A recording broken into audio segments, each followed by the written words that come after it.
Hey, everybody. Oh, Cheryl, you got background music. Anyhow, hey, everybody. Happy Wine Wednesday. I'm actually sipping on, hang on, I got to mute Bill. He's making me crazy. Hang on. Okay, so just to let you guys know, if you're on Instagram and listening to us, don't forget, we can't fix the ratio. So if you want to see our faces in the video, hop on over to YouTube, search Seahorse Whisperer. It'll be the first thing. We're live right now. Of course, you can stay on Instagram and just hang out with us, but we can't see your comments. We only see comments from Facebook and YouTube. So take your pick. But if you have questions, comments, want to join us in the chat section, you got to go to the one of those two places. I hope you guys have had a wonderful week. Mine's been better than usual, but I have some crazy stories to tell once we get to chatting. However, I did want to share that I'm expanding my palette. I usually go for Pinot Noirs or Chardonnays or Pinot Grigios. Shout out to Jessica Stam. I've been drinking on Bloody Marys lately too. My dad makes a perfect one with olives. Okay, I'm rambling. Anyways, I'm expanding out to Cabernets, and I don't really like the really dry stuff. I'd love to hear what you guys like in wine. But this one, Joel got, is great. It smells wonderful. It tastes wonderful. It doesn't leave that Cabernet, where it's like your mouth's dry after you drink it. So if you want to be all Cabernet cool, but you don't like the really dry stuff, try this one. It's really good. Okay. Anyhow, happy Wine Wednesday. Glad you're all with us. Let me open chat. So far today, I have with me Ray. I have Cheryl. I have Holly all in the video. I see Colby already in the chat. I bet that our other friends will be along soon. And Colby, I'm going to show your pictures in a bit, but I want to give everybody a chance to say hey and what's up with their week. But stick around. We will be chatting about your seahorses in just a little bit. So let's start with Holly. You're awful green tonight. What's up with you? Yeah, so I'm celebrating St. Patty's with you guys tonight. I work most of the day tomorrow, so I'm not going to do too much celebrating tomorrow. But I made my special green drink. This is called a Wicked Little Leprechaun. And Love it. what's in it is a shot of vodka, a shot of blue curacao, orange juice, and then it's topped with 7-Up. And then I put a little lime sherbet on top. Ooh, loving it. I'm sad you have to work tomorrow, but I love the green. It's so great. Anything up with the seahorses? Anything new? I think by the way, Colby, I have to admit to you, I can't exactly remember all your questions from last week, so you might have to re-ask them because, well, I drink wine and I forget. So apologies, but I don't remember what's going on with Holly either. Sean, I believe, did send the package, but I got to get you the tracking number. But what's going on with your seahorses? Anything new? Yay. What were you? So today's water change day. And also, I try to do water tests like once a month just to see where things are at. Just check and make sure because the tanks have been established a while, but I check now. So I realized I hadn't checked since January, so it's February. So and half of March. So I'm like, oh, I think, I have time. So the other day, like the day before I did the water change, I tested water because I like to test it before the water change. So I get the worst of the worst if it's going to be. So everything's testing really great. My phosphates are super low, close to zero. My nitrates are close to zero. So I was happy with all that. But what's interesting, and this has happened before, and I keep forgetting to ask about it, is pH. So when I'm testing for pH, it tends to run right about 8, but it dips. It'll be like 7.8, 7.9, right in there, right between the 7.8 and 8. But when I make the new salt water, I test it to compare. And it's 8.4 or like 8.2 to 8.4. So how does pH work? What has happened to the pH? Why does it change in the scientists? Most likely don't have enough circulation at the surface of your tank. Not getting a proper gas exchange. If you take a sample of your tank water, take it outdoors and put an air pump hooked up to it outdoors, so it's getting the air from outdoors and it's agitating it, and then check the pH after a And while. see it different. If it comes up, then you know you don't have enough surface agitation. Ah, thank you. Great. I'll try that. Okay. And Cheryl, do you have a science answer? Oh, I forgot I muted her. So sorry, Cheryl. Cheryl's probably trying to talk and we can't hear her. I'm sorry, Cheryl. And is that low for the site? I'm going to give you my answer, but I'm trying to let Cheryl answer first to see her opinion. The thing is, My opinion differs. when I mix salt, I have a rigid airline that's actually designed for electrical outlets. Some hollow tube. I stick an airline into that, and that goes in my salt mix bucket. And so my pH, it only takes maybe 30, 45 minutes, and my pH is right at 8.2 to 8.4, usually closer to 8.4. Right, but the real question is why does the pH lower over time in the tank? At over what in the Basically, tank? because you don't have enough oxygen in there. Exactly. Gotcha. Just That's the why chemical makeup of it makes it so that it's not possible to have the higher pH. Yeah. That's why I said run a high, strong pump with a rigid airline in your salt mix, and it will correct the problem. Okay, and Cheryl, I'm sorry, I'm going to mute you again because your TV, we can hear your da-da-da. So just when you want to, as soon as I see you talking, I will unmute, I promise. So I agree with what they just said, and I thought Cheryl was going to give us the science answer, but I looked it up in the meantime, so I'll give it to you straight. But I agree with what they said, and to be honest, this, I think, number one is why people say don't chase pH, because it fluctuates. I remember in my reef tank, I was so concerned with pH, and everybody kept saying, oh my gosh, just stop. If it's really low, then you worry. But and it matters more in reef tank because the coral and all of that and things that don't affect the seahorses. So, but wait, let me tell you. For the seahorses. Okay, I will get to that. Okay, we'll get to that, but I was just wanted to finish. So in the reef, I ended up doing the reverse light cycle system on my refugium because my house, we have smokers in the house, which can lower, which can cause problems. My skimmer, I ended up running it outside because that helps also.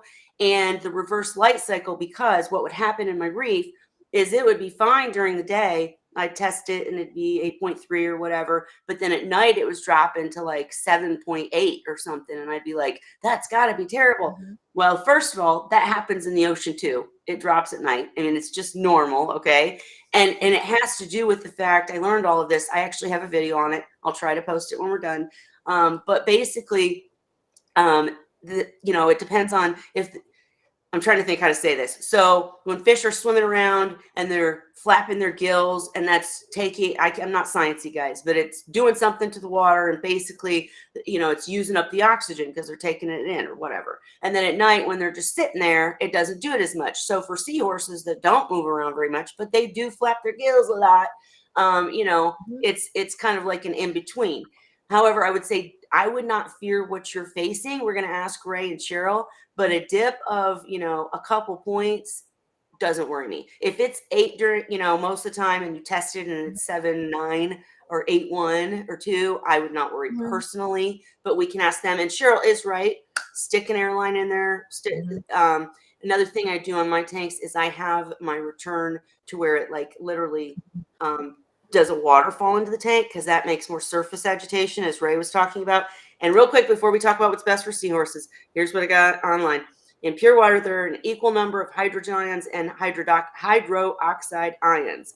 Now, when a basic alkaline or acid substance dissolves in your aquarium water, it will alter the balance of ions, changing the pH. So acid substances and that kind of thing. I remember in the reef, I tried using products to keep the pH stable at the same rate.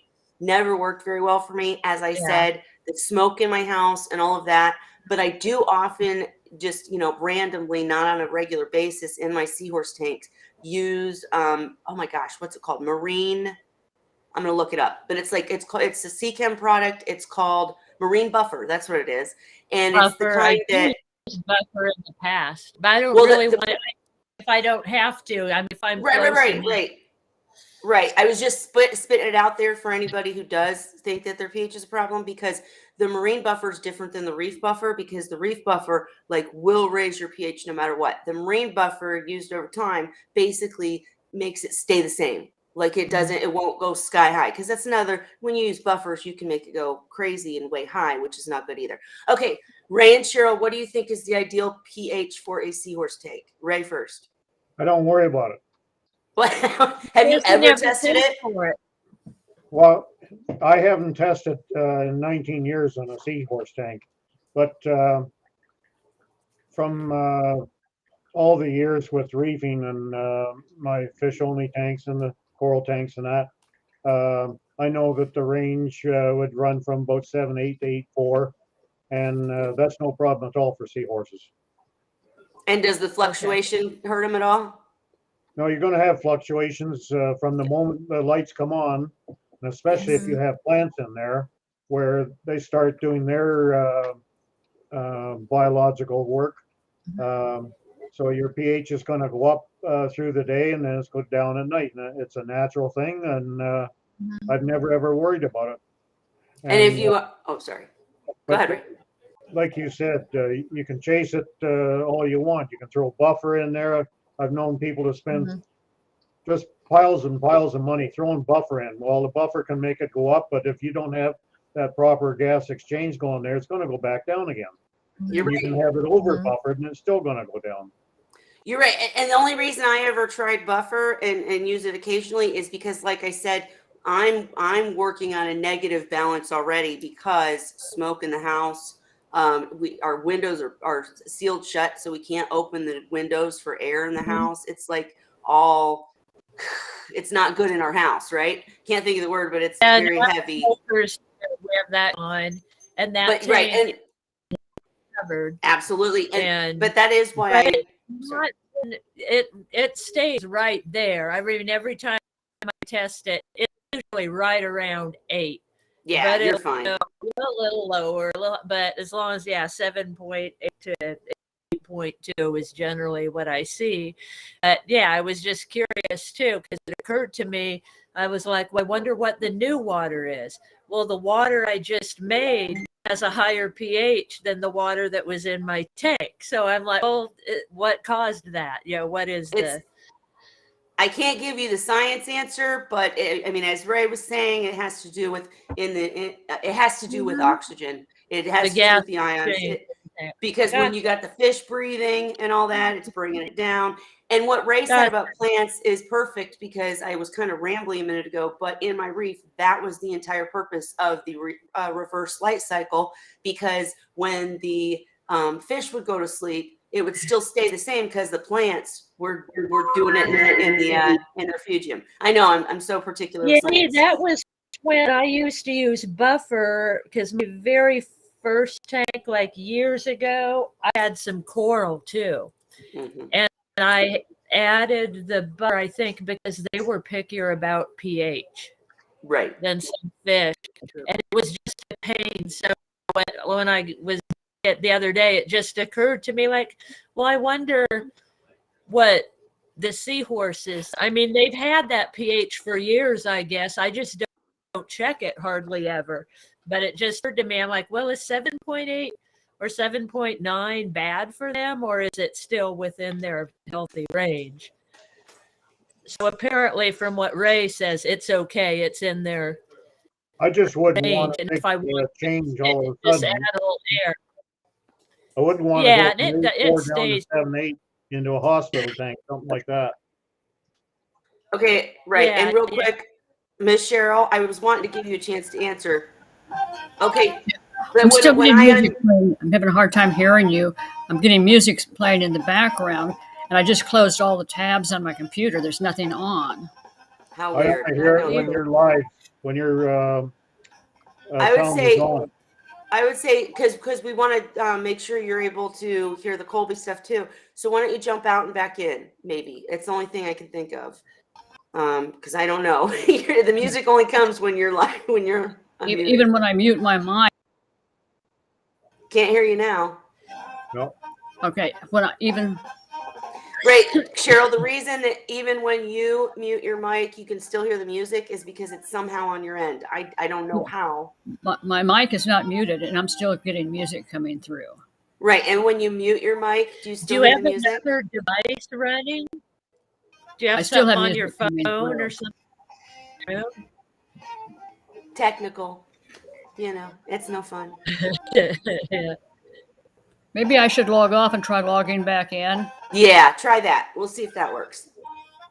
And Heather says 7.8 is fine. She doesn't check it, but as long as it's 7.8 to 8.2, I don't worry about it. Absolutely agree.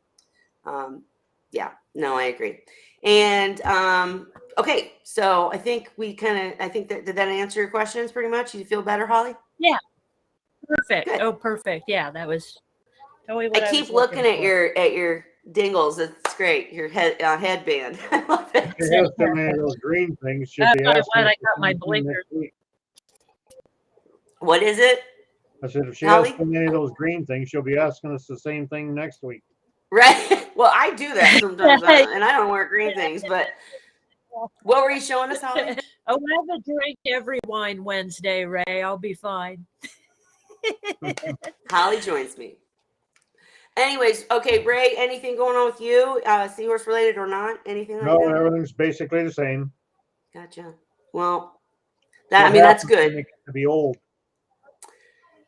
Right. I have this week has been fun.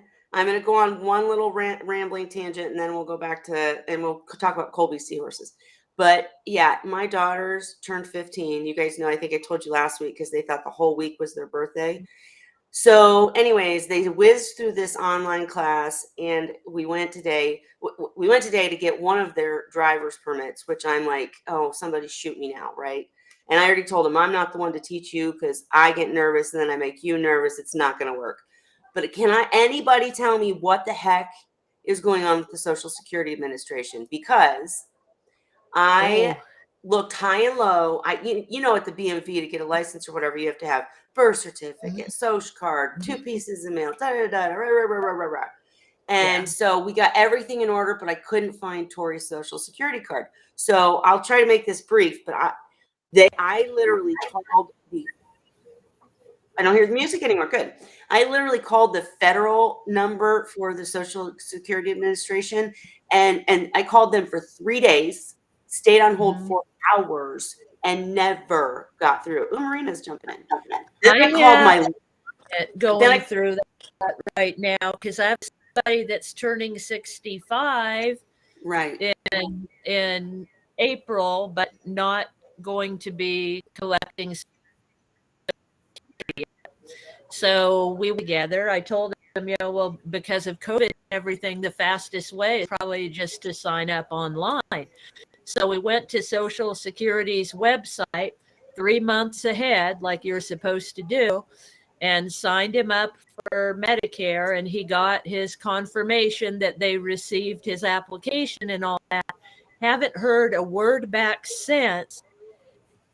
And he there's can't no way to follow up, right? them. And I think we have an office that's open sometimes. Like I'll look online and it's open till noon or some crazy time. And I told them the only thing I can tell you, because I don't do anything insurance agent. I mean, I can help you through the process and get them for you. So I said, you're going to have to probably just go down there one day. Wait, Holly. Listen, let me just finish my story because it'll make you feel better.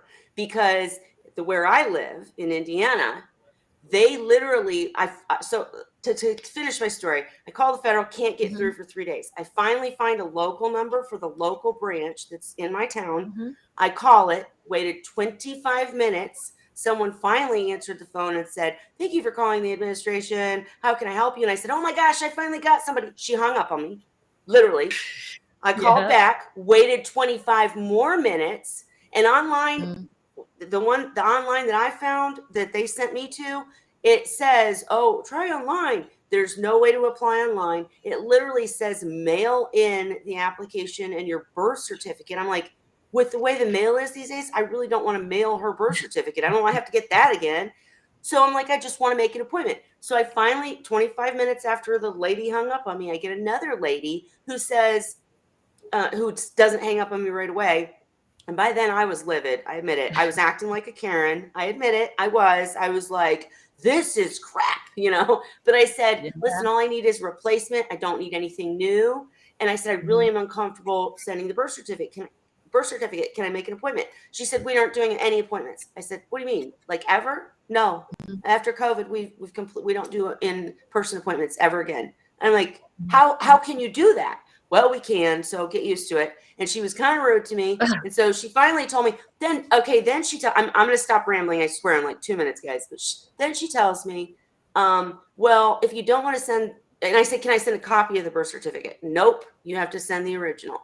And I said, well, I'm really uncomfortable with that. She said, well, go to the school and ask anyone in the school administration on their letterhead to type or write out that Tori and her full name and her social security number attends school here, and they have to sign and date it, and that'll work. I said, what? How would you have easy? known that? How would you know that? Well, not just that. Well, not just that, but it's ridiculous to me. How easy could somebody fake that? How easy could somebody get over with that? You just want somebody to sign something from a school, and they're on spring break, so I wouldn't be able to do that for 2 weeks. Long story short, we did get it all figured out eventually. She's still going to have to wait 2 weeks for a new card in order to go get her permit. But the worst part was, after all this, at the end of the call, I said, can I ask who the manager there is? And she said, why? And I said, well, I'd really like to speak to someone about how ridiculous it is to like not be able to get a hold of anybody and not be able to make appointments. Where can I register a complaint? She put me on hold for another 5 minutes. No, she put me on hold for another 5 minutes, came back and said, I can't find a number for you. So just, I don't know. And I said, ma'am, are you serious? She hung up on me. What the hell? They're supposed to be helping people. I'm done. Different government, different system, works just the same way though. Oh God. Yeah. I couldn't believe it. Anyways, Holly, were you trying to say something? I was rambling. Unemployment briefly, I talked to a real person I never got my stuff fixed. I was just luckily I was making money again a month later. So I got like 2 checks and I'm like, done with you guys. It was horrible. And Seahorse Corner, yeah. I hope your son got in there before COVID. Good Lord. And I hope that he never has any problems, because you're right, it is a huge beta. Okay, and we have Marina here now, so let's get back to reef keeping and seahorse keeping. Marina, how you doing? Maybe her government works better. Maybe. Does your government work better? Guys,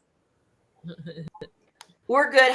Does your government work better than that with things like Social Security? With that stuff, they're pretty decent. With everything else, they're not any better. Nah. I still want to move to Australia. But what's up with you? What have you been doing? Any good stories for us? No exciting stories. I've just been working a lot, mainly. Well, you have your new business open now, right? The gelato? Yeah, my partner's new business, yeah. Awesome. Nice. How's that going? Really good. It's a lot of work, but a lot of fun. We're making all the gelato ourselves every day, and getting to experiment, making all different flavors. So it's good fun. What is gelato? That would be good with a drink, actually, instead of some gelato on top. Absolutely. Ray wants to know what gelato is, Marina. It's like ice cream, but the Italian version. It's very similar. Oh, never heard of it. Well, you got to try it now, Ray. It's delicious. But maybe they don't have it here. Really nice. Do they have it in Canada, Marina? They have it everywhere. I've never been to Canada. I'm not sure. I bet you do. You probably just never looked for it or saw it. It's by the ice cream and the sherbet. Gelato. Gotcha. So, Marina, it's very much like ice cream. store, Ray. Pardon? They have it in the grocery store even. If you look in the ice cream section next to the sherbet and all that, I don't go in the you should. stores. Because of my kidney disease, I don't expose myself. So I order stuff online and then go curbside pickup. Well, even easier, you can search it up and I buy it bet there. you could get some. You'll like it. If you like ice cream, Yes. you'll like it. It's better than ice cream. So Marina, now that you're busy with that, are you still at all helping with the store, the fish store, or are they all good now, or what's going on with them? Not very much anymore. Yeah. But the store I was helping out at has also moved and changed their hours, and they're doing a bit of a different system post COVID now. So now they're open on weekends regularly, but in the week, during the week, which is when I was helping out, they're open by appointment only. Gotcha. Is it still pretty restricted there? Meaning, like, do they have to have those hours, or is that by choice? Or Most things are back to normal now. Good. It's the only mandates we still have mask mandates. For some industries, still have to wear masks. But everyone, other than that, everyone who's vaccinated is somewhat back to normal. People who aren't vaccinated still aren't allowed to do anything. Wow. But most people are out and about again now. Well, that's good. That's good. And I'm glad that your shop has gotten off its feet and you're doing well and getting to experiment and all that good stuff. That's really cool. And Yeah. please forgive me if you've already told us and I don't remember. I was just telling Colby earlier, I'm terrible. I drink wine at these Wine Wednesdays and then I forget everything. But do you still have the one Seahorse, or what's changed there? So at the beginning of the shop opening, as we were getting the shop ready a few months ago, I was hardly home, and so wasn't able to feed seahorses and all the finickier fish there several times a day. So I rehomed my one seahorse and a few of my fussier fish to good homes. But now that it's all settled down and back to normal, I'm ready for some more. So at the moment, deciding whether to get Cuda or Ready. Ooh, yay. Nice. I wish we had those selections here, damn it. But Uh, so what's the decision? What I mean, like, what are you debating between the two species? I've only ever personally kept like Cuda at home before. And I love them, but I'm just not sure if I should try something different this time. And I really like the Ready or the Reader. I'm sure I'm saying it wrong as well. Just deciding, because I guess it's a big commitment. Hopefully they live a really long time. Yep. Yep. Yeah. What are your guys' thoughts? Yeah, Ray, Cheryl, Holly, would you guys choose Reed-Eye? And Yeah. Marina, everybody says it differently. So I think Ray says it different too. So no yeah, worries. But Reed-Eye were my first seahorses. would you think they're easier than Cuda or harder or what? Well, here in Canada, when you say Cuda, you don't know what the hell you're going to get. Right. Yeah. So you say Reed-Eye, you know. Yeah. Well, that's the same way that, here. the stores get told the right thing. But in my experience over especially the earlier years, they had all kinds of seahorses come in and it would be listed as Cuda on the sheet. And it was just a simple way to get it through customs and everything. They'd put a name on it and customs didn't know one from another, so it just went through. And it might have been Combs or it might have been Reed-Eye, Angustus, or a few different things like that. And so it was just, you never ever depended on the name Cuda. So it got to the point, the I saw CUDA listed many times. I never ever bought them because I never knew for sure, and I didn't have enough experience at that time to determine what they actually were. I knew Reed-Eye because it was the first one that I had, and I had them enough times and often enough that it was quite familiar. Erectus is what we ended up with in time because the source is all pretty well dried up, and I ended up bringing in about 100 from Oh no, we lost her. from Florida, from Seahorse Corral. I imported there because she was the only one that had the paperwork to get through for CITES and for shipping. And after that, she closed down, and then the last ones I brought in were the barbs and the abs that I brought in from Seahorse Australia. And so great livestock, just the shipping prices were just astronomical. I think it was about $700 it cost me to bring in 14 seahorses. We've talked about this before when Chris joined us, and we need Jimbo to jump in here sometime and work with us. At some point, us in the U.S., we need to do a group order because, as Ray said, it's so expensive. But I mean, wouldn't it be nice to be able to choose from Whitey Eye and Reed-Eye and Yeah. And I mean, But you have to get around the problem with the customs there because they're stopping them at the border. I know. And I so know. Seahorse Australia quit shipping them to the U.S. No, Yeah. I know, but I think we could convince them if we got a group order and we had somebody on the inside. So if you know Well, if they anybody, let me know. But to Canada, like Chris says, if we could get them from go Canada, through Canada, right? Yep. somebody But I'm can just get them in saying, Canada, and then we get them.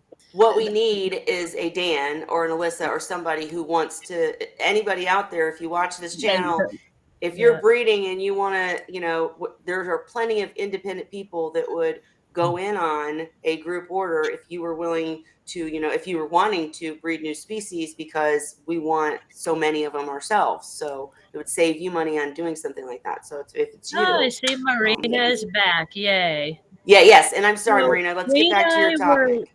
Reed-Eye were some of my first seahorses, and I don't remember them being very different than the Erectus. I don't think they were hard to keep.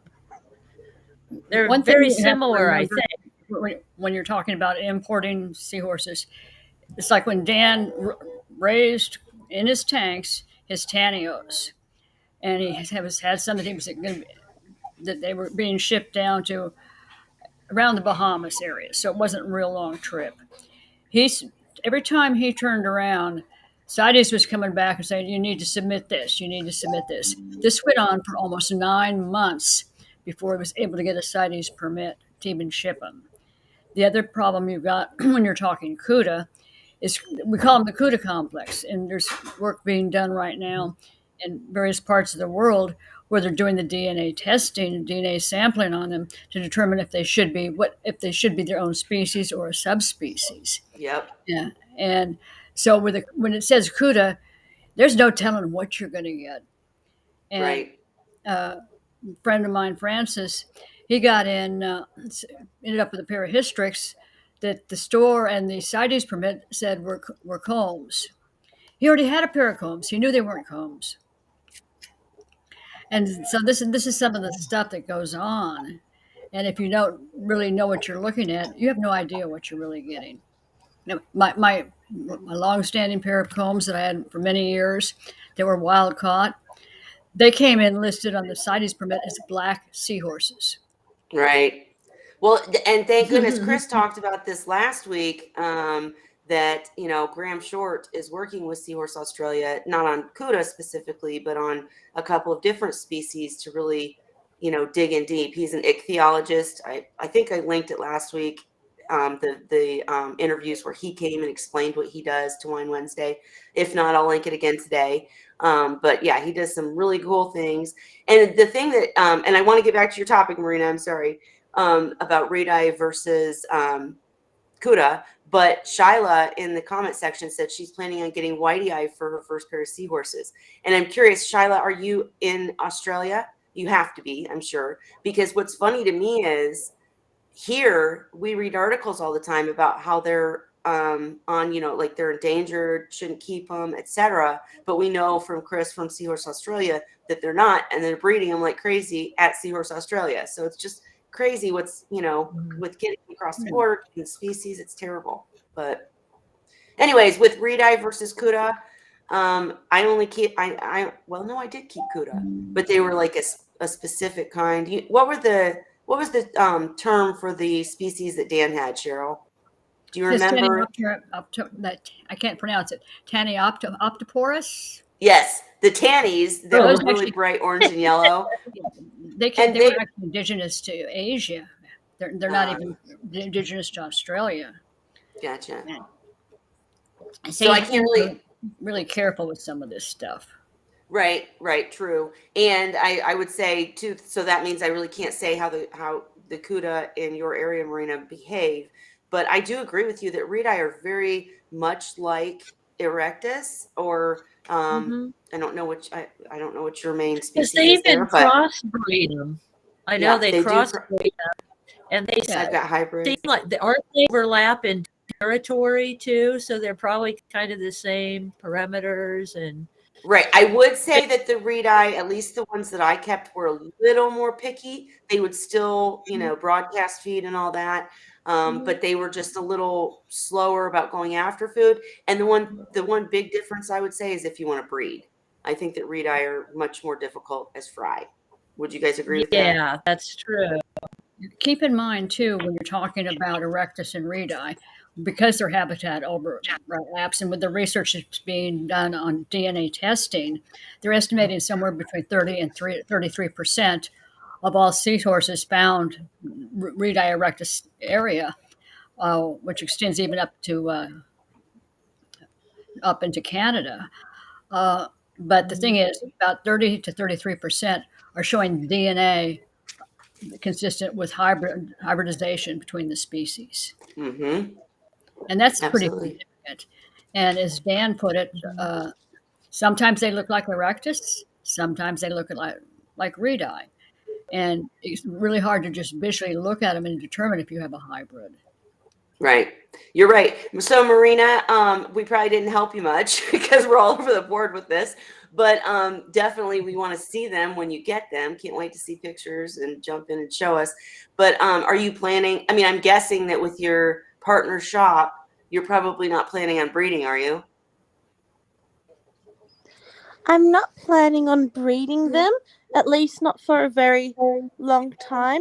But there are a couple people in Melbourne who are raising fry at the moment and have said they're happy to take fry on. So I do have a home for the fry. Nice. But I won't be able to raise them. No, I get it, but that's good. So honestly, I would say really it's up to, you know, whichever's cutest when you see them, whichever looks. They're both so cute. They're not hard. I think you'd go find either one. I've never kept Cuda, but Reed-eye, like I said, they were my seahorses, and I didn't have a problem with them. I don't remember them being difficult to take care of at all.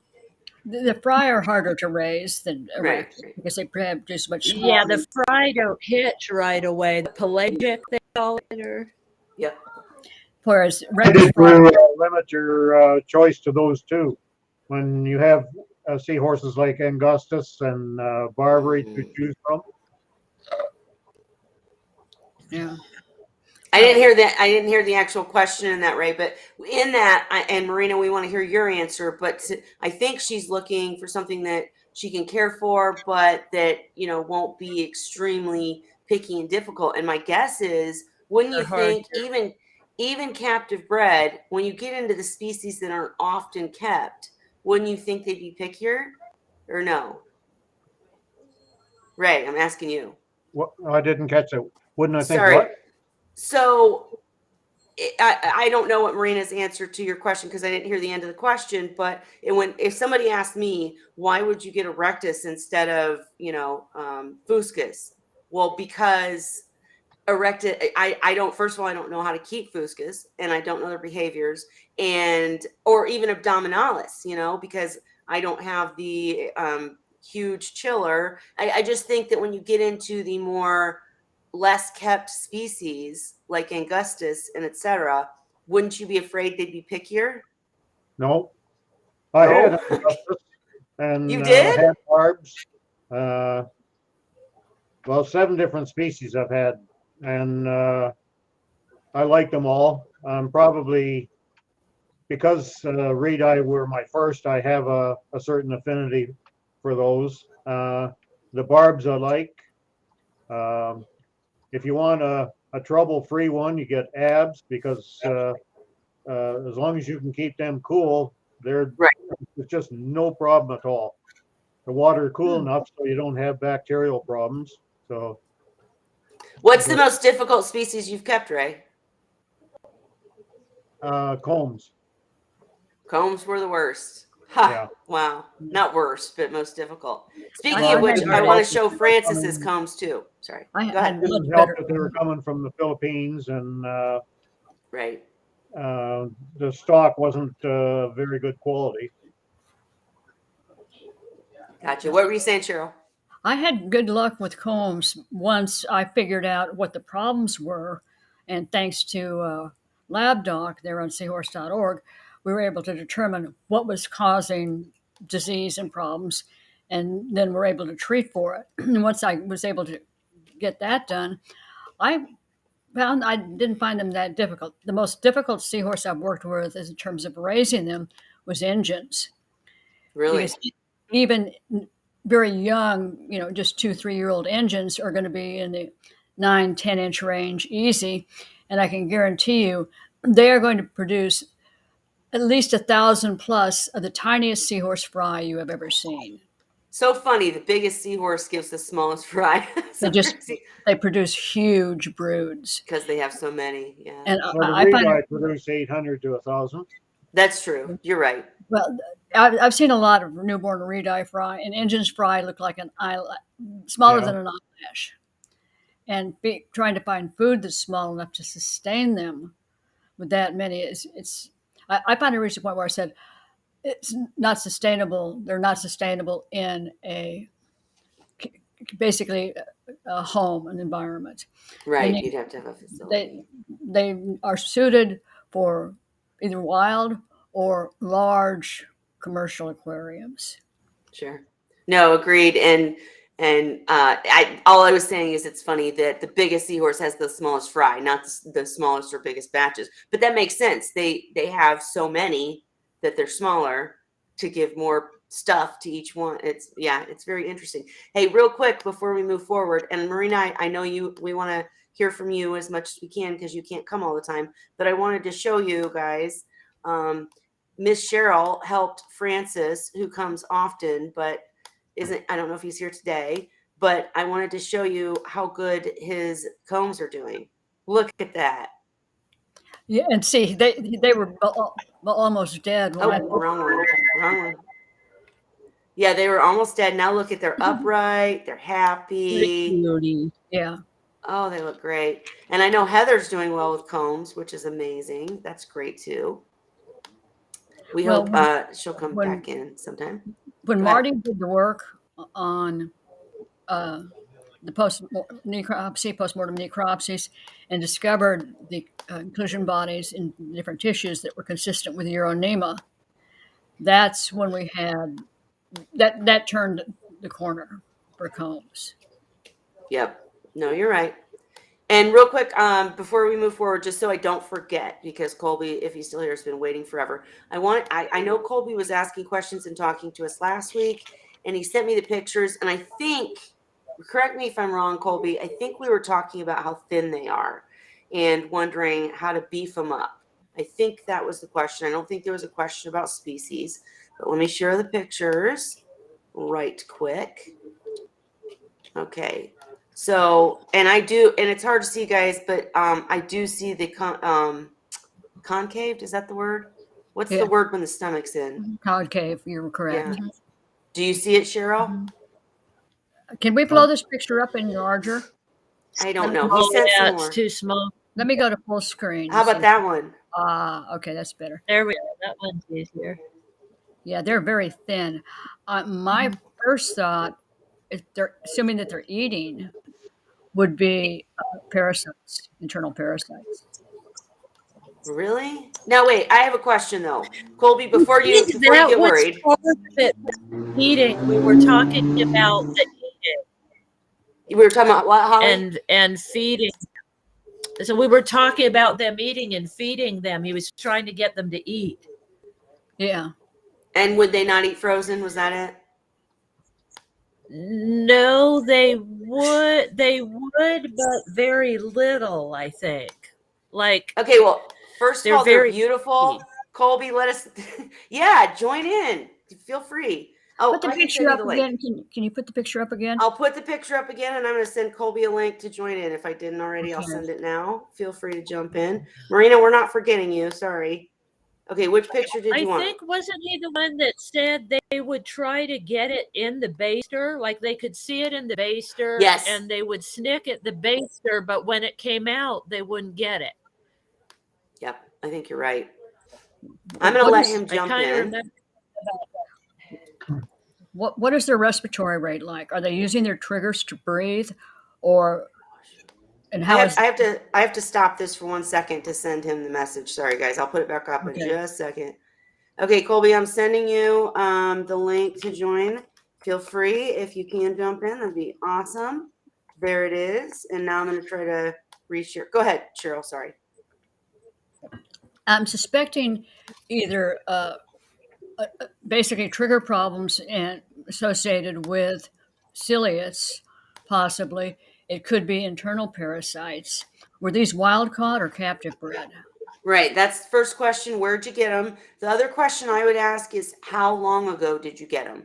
Because before I jump into treating seahorses and all that, if they're new, they're going to act funny. You know what I mean? So I know we probably asked you all these questions last week. I'm so sorry, but feel free to I jump think in. he said they were wild caught. If I remember right, they were wild caught, and I think he hadn't had them long.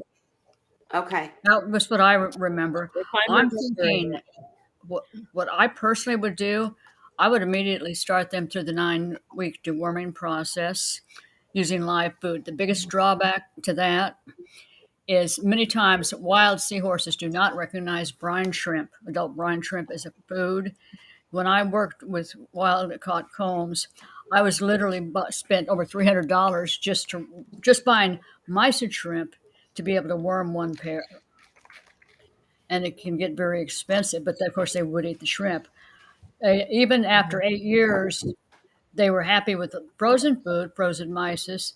They were happy with other krill and stuff like that. To the day that they passed away, they would never touch a brine shrimp, Oh, right. which made them very expensive to put through a 9-week deworming process.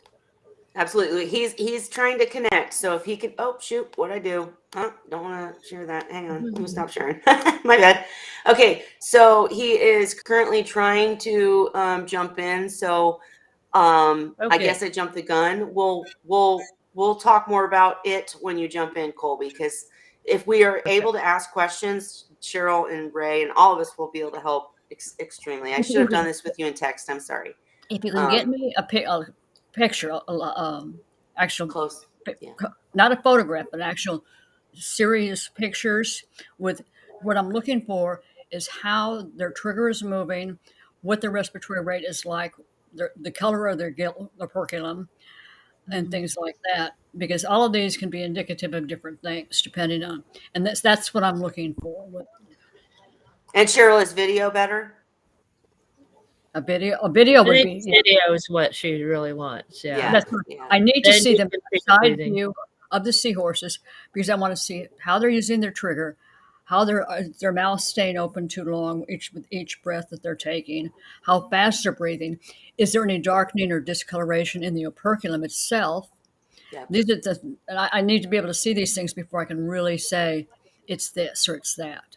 And I'm actually going to put the things you just said in the comment section because it's so frustrating for everyone when a person like in the Seahorse Sources group will post a picture and you can barely see what it is and they're like, well, what's the problem? And you're like, well, wait a minute. We got to ask you 5 million questions first. Yeah. It's But, like I tell people, you get me started with a 6 Seahorse, I'm going to ask a lot of questions, because if I don't have a real clear understanding of what's going on with the Seahorse, I'm not going to be able to give you any kind of decent advice. right. And Colby's in. Are you in, Colby? Okay. Shows them in. He might have the Um, sound problem we did where you have to jump out and come back in. Like if he can't hear us or we can't hear him, either way. Because that Maybe. happened If you're to a couple of us. So Colby, if you're on a computer, make sure that all the other tabs are muted and that this one is not. And then also at the bottom of your screen, there should be a microphone and a camera and all that stuff. The microphone is what you want to make sure is unmuted. And if you, it looks green. It looks green like Marina's and everything. So it looks like you are just muted or something. But if you're not and you're still having problems, jump out and jump back in. It may be that you have to give permission for your microphone on your computer to be picked up. Well, Hello? Hello? Can you hear We me? can hear you. There it Yes. Oh, is. great. Sorry, we're rambling. Go ahead. Did you catch what I was saying in terms of? Go ahead and ask me questions. I'm here. Well, wait. Before we do that, Colby, tell us what the original question was and what's going on. When did you get them and all that? Okay, so since the last time I had been or talked to y'all, they started eating frozen. Oh, good. Okay, so they started eating. They are currently in a 30-gallon, just like a holding tank. I don't have them with my captive bred because I didn't want to introduce any parasites or anything like that. Very smart. So they are in a tank by themselves. And so they started eating. And I was like, okay, that's a good sign. And then, I started feeding them, I want to say probably 5 or 6 times a day just to get their, to get good. up. That's And great.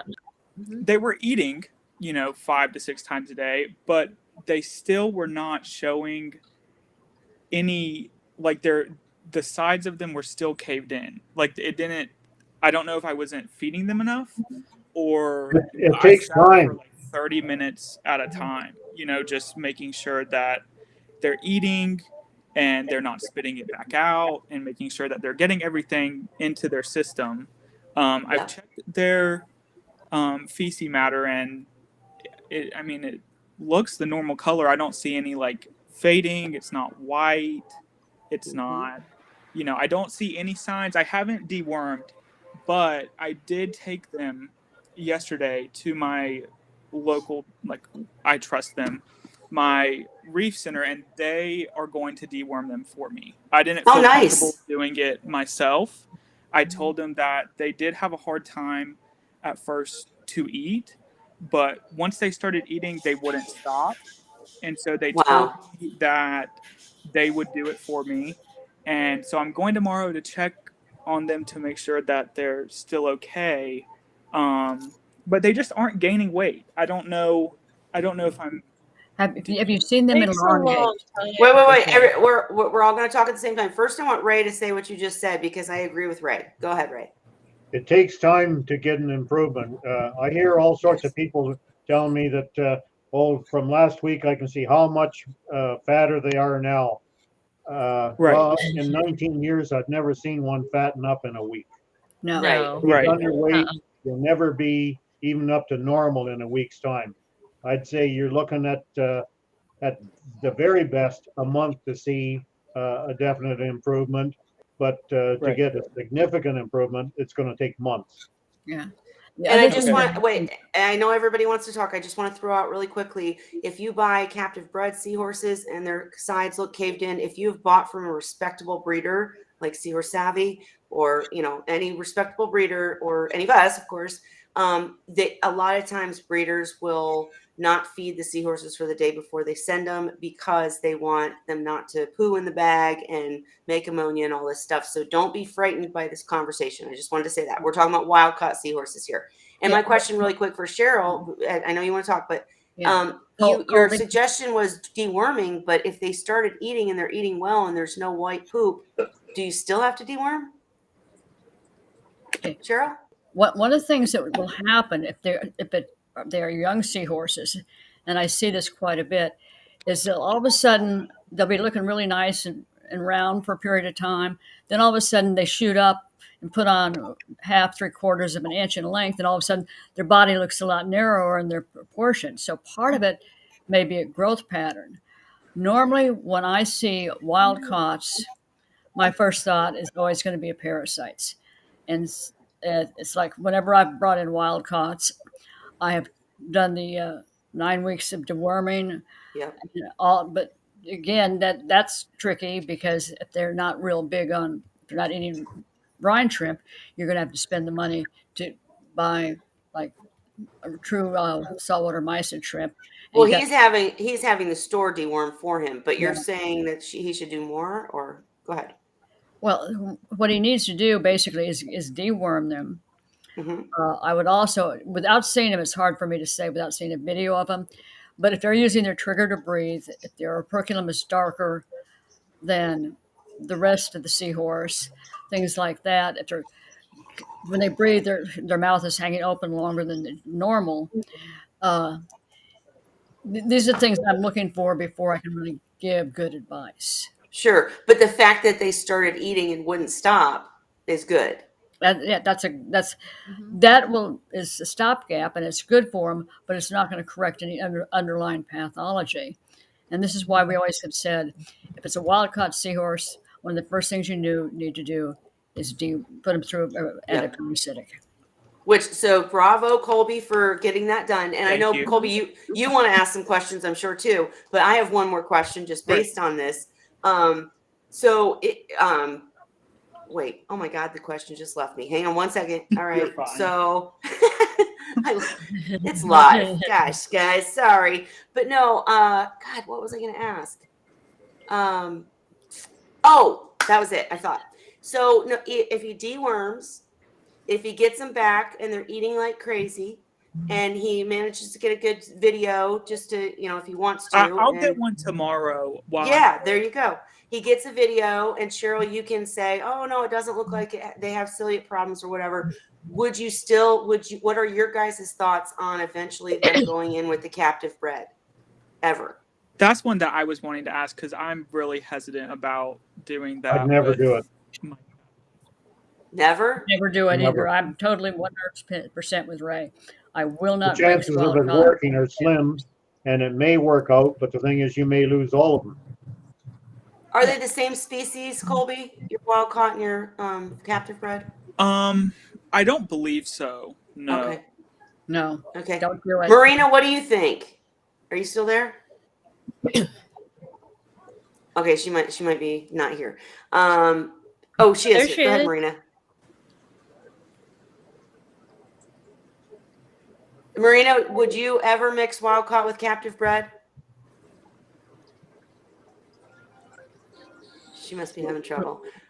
We've lost the volume.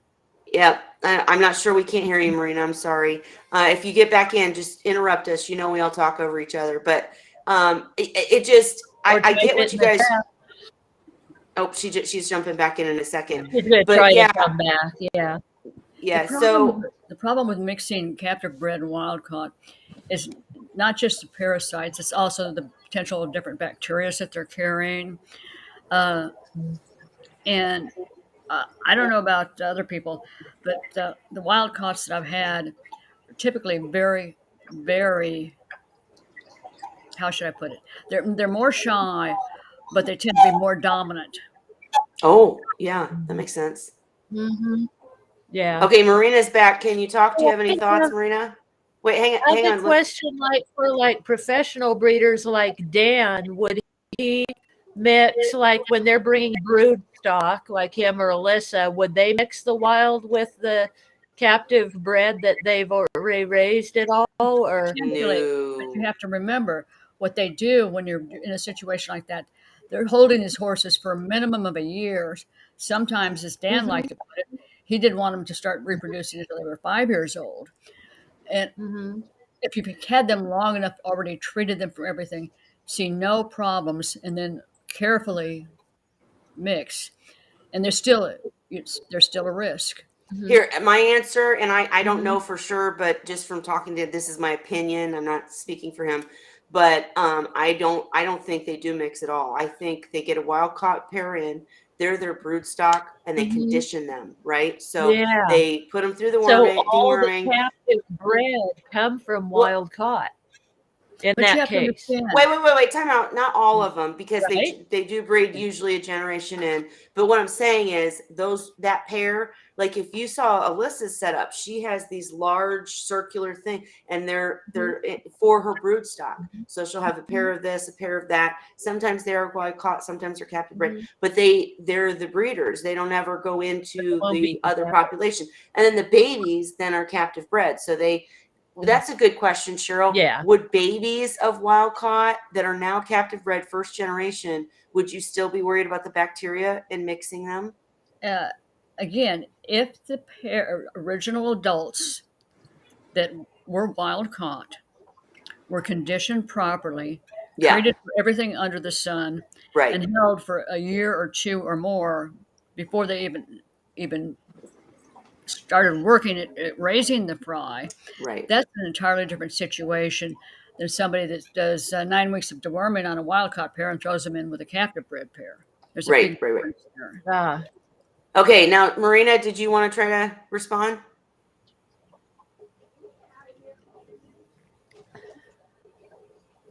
Oh, think I she's feel like I can hear you very far away.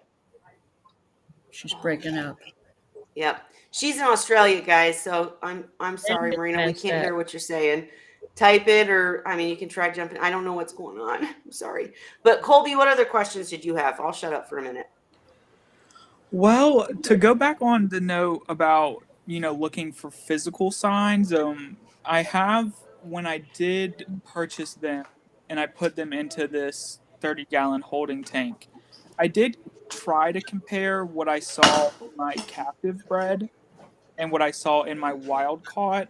And to go back to the breathing aspect of it, again, I'm not a professional, so I wouldn't know like y'all. But from what I saw, I felt like they were moving and breathing kind of the same as the captive bred. I didn't really notice any significant differences between them and how they move around and how they act really.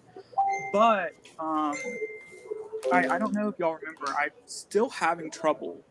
I came on here like a couple months ago on the chat, and with my captive bred male seahorse, he just will not stay at a good weight. He is always just as skinny as he could possibly be. And I've upped my feedings. I've, watched over the course of a couple months. I mean, he just will not put on weight. I mean, he acts fine. He has, the strength to do their, morning dance and, all of that. But he just will not keep a consistent weight. That's Colby, good I'm for going to give you an example. I bought a pair of captive bred tiger tail seahorses, hippocampus combs. The female was quite thin. The male was so skinny and so in such poor condition. I really didn't expect him to survive. Mm-hmm. I spent 6 months literally jumping out of bed every morning, going in there expecting to find them dead, to be honest with you. Wow. And I treated them for parasites. I went through several different multiple treatments because you would see them, they'd start looking much better, they'd start filling out, and all of a sudden they'd start to crater again. So I knew I still had a problem. After about 6 months, I finally started taking a deep breath because they were still alive. And by this point, they'd already reproduced one brood of fry and had filled out. The fry they produced were non-viable. They were just extremely tiny, poorly developed. They looked like crap. Went another 8 months after that, continued with various treatments for various problems associated with them. And they started producing the most beautiful, nice, large fry you've ever seen. But this pair was probably at least 3, maybe even 4 years old. I mean, they were already big, long for this species. So are you saying, Cheryl, that as long as they're eating properly and acting properly, not to worry? Because frankly, and I'm curious from the rest of you guys too, in my opinion, the males are always skinnier. They always look skinnier. And then they have a big old pouch and the females look fat. Thoughts? Not Well, my experience. I've had Scrappy Doo bulked up. I was surprised with him because he was the only surviving fry from his batch. And he was really little when I put him in with the bigger seahorses because I didn't want him to be alone. He was the size of their face. Yeah. And he started growing and putting on weight. And he's one of my thicker seahorses now. He's huge. So he really surprised me, but he was scrawny for a while. How long did it And take? Dandy, about a year or so. Dandy was really scrawny for a while until I started babying him with his feeding because he wasn't able to make it to the dish all the time with the others. So he was missing out, on some of the meals. But after a few months of giving him his own little meal that he could get to, and he gets it every time, he's plumping up now. So I've seen mine, depending on what's going on, go through a period where they were skinnier and then.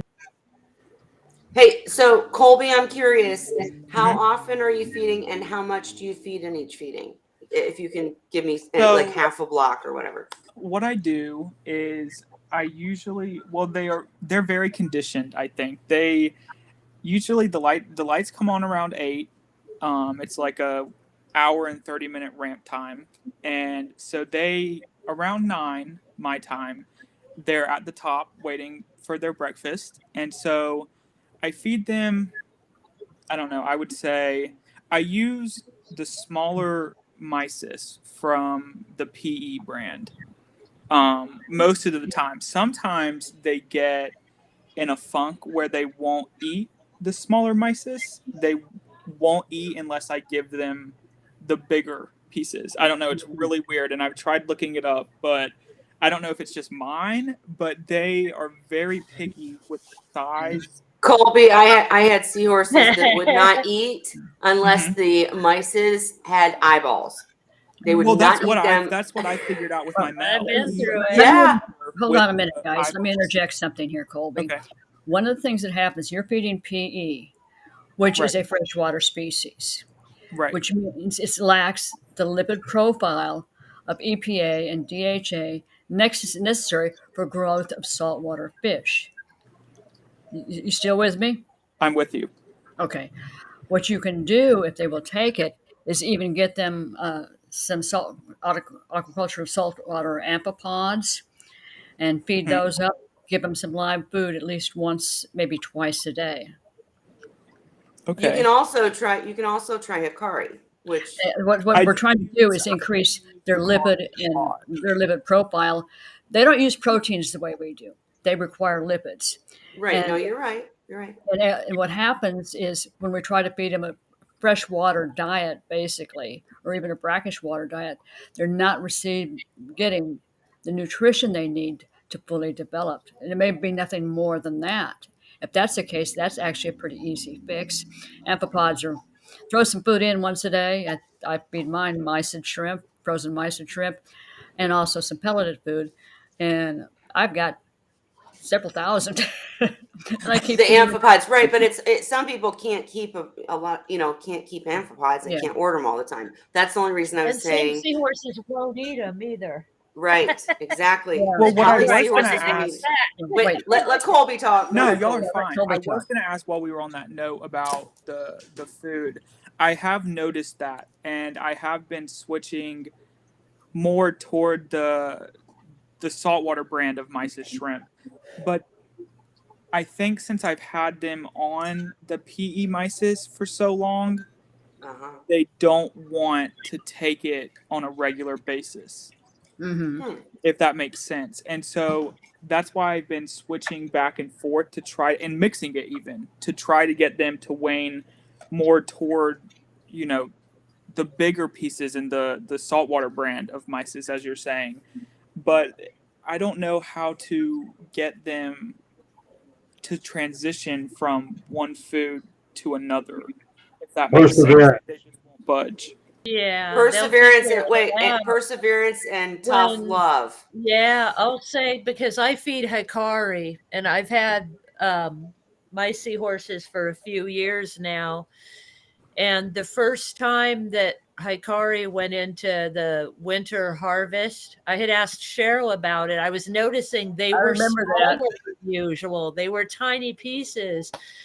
And my female, who just loves to eat, the first time she saw those, I mean, she gave me a look. She actually gave me a look. She was like, "Mom, what are you What trying to the F feed is me this? today?" And they didn't want to eat it. They kind of looked at it and picked at it a little bit and swam away and tried to hold out for something better. But eventually they started eating it. And now that I've been through that a couple years now, Right. they eat it. They don't care if it's tiny or what. Right. They're adjusted to it now. They know it's the time of year, and they'll look at it at first and go, "Oh crap, the food is small again now," and then they'll start eating it like, "Oh well." Right. No, I I was was gonna just say, as seahorse keepers, and especially new seahorse keepers, we want to make sure they're the healthiest they can be. We want to see them fat. We want to feed them Right. 50 times a day and all that. But it's a little known fact that seahorses can go longer than we think without food. You don't want them to ever. But I'm saying if you're trying to condition them onto a certain food, a little, tough love, they'll eat it. They'll eventually eat it, in my Yeah, they'll opinion. get it. Maybe not wild caught, but captive bred. Cheryl, what were you Yeah. going to say? Well, I was going to say, it's like when I get some smaller pieces of mices, I kind of roll them together in a ball and drop them in the tank. Oh, Lord. They don't know. They don't know they're consuming 5 mice shrimp. Oh my gosh. I'm Well, I serious. was gonna say I- that is one reason I I do do that. not look at these forum posts from other Yeah. people because they scare the crap out of me. They are so Right. tough. And I've Yeah. learned from having them that it's not as hard as what people say. It's No. just They're Well, pretty forgiving, really, when it comes to fish. I think I know. Yep. And Hardy. Sorry, I know we're all talking over. no, it's fine. We're all just talking was over saying each that other, but think I was that- going to say too, on this channel, I worry constantly that any newcomer is going to be like, wait, they're talking about amino acids and oh my gosh, and all this, enrichment and If you're not breeding and you're just keeping a pair of seahorses, we try to give the best advice we can. Cheryl and Ray and Dan and Marina and I mean, even Holly and I now, have got a lot of experience and we try to give the best advice, but I constantly try to say, but hey, if you're not breeding, it's different. If you just have a pair of seahorses and you don't want the artificial stuff, you want a reef looking thing, stay away from these corals, but you can do it. You can do it. They are forgiving. And well, wait. on that note, you were your videos. I came across your page, and I've been, in high school I wanted seahorses so bad, but I never went to it because I thought that it was way too complex for me. But I found your page. Oh, That is how I started keeping seahorses because I was like, well, the first video, I will have to admit, you kind of scared me just a little, Right. I will say that. yeah. But after watching, I basically binge watched your videos like I do TV shows. So I was like, okay, this doesn't seem that bad. Maybe I can do No. I'm so glad. I hope other people do that. I need to redo my how to keep seahorses because it's too complex. I agree. It's like an hour long, and Dan helped me with it, so it got all sciencey. No, but I watched all of it. I thought it was great. I can't tell you how much that means to me. That helps me so much. But real quick, Ray wants to speak about food. He's asked politely in the chat. Go, Ray. But thank you, Colby. Thank you so much. You're welcome. Okay, Colby, a lot of people are getting tired of my repetition, but when it comes to seahorse conditioning, nutrition, and so on, a lot of people are doing a disservice to their seahorses because they're feeding maybe 2, 3 times a day, and they're feeding them as much as what the seahorses want. Mhm. If the horses keep eating, they keep on feeding them. What that ends up doing, because of the rudimentary digestive tract, it starts pushing the food through without being properly digested. Right. And even at the best of times, they can't digest it very well. So if you're feeding them more than they can eat in 10 or 15 minutes, it's a waste. So you're much better off to feed many times a day. The more you can do it, the better and the faster they will grow. Um, and you don't have to make it all spaced out throughout the day. Even if you can get a half hour, 3/4 to an hour in between feedings, that's enough for that digestive tract to get what's in the gut, and then you can start giving it some more. Even if it does push some through, it's at least getting a better nutrient value from the digestion. Um, if you get up in the morning and you feed them when you get up, and then before you go to work, you can feed them again. So if there's half an hour, 3/4 an hour, then that's fine. When you come home, feed them when you come home, and space out some more feedings until the lights go out. The more you can feed them like that in short intervals, the faster they are going to gain the weight if they need it. And they're going to end up being a healthier seahorse in the long run, which means they'll be far more resistant to any pathogen problems that are going to occur. Absolutely, but and great points, Ray. And I never think you're repetitive. I love that you repeat it because it's an important point. Well, it Feed took me a less, lot of more years often. before I realized it. Yeah, Mhm. feed less, more often. But but Colby's feeding like 5 times a day. So See, and obviously he did that. I did the opposite of that. I fed a ton in the beginning, and then Right. I'm glad he said that because Yeah. now I feed less, but I Mhm. feed 5 to 6 times a day. And I have seen improvements, but when I started out, Mhm. feeding was always scary to me because I was never given a definitive answer to what I needed to do and not to do with feeding. And so I did the opposite, of what you were saying. But now I've found Right. that it's better off that they get fed several times, but in like a smaller quantity of food. And I forgot. I think you started to answer. I don't know if you completely answered. Hi, Chimp. Hi, Mercury burning. Just wanted to say, and we'll talk about the sea shed in a second. But Colby, I asked you how much you're feeding, and we started talking about the size and the PE and stuff. But like, do you get the flat packs or do you get the You the said cubes earlier. cubes? Okay, so how much of a cube do you feed each time? Just out of curiosity. Gosh, I would say probably a little less than a half. Yeah, good. Okay. It's not completely a half.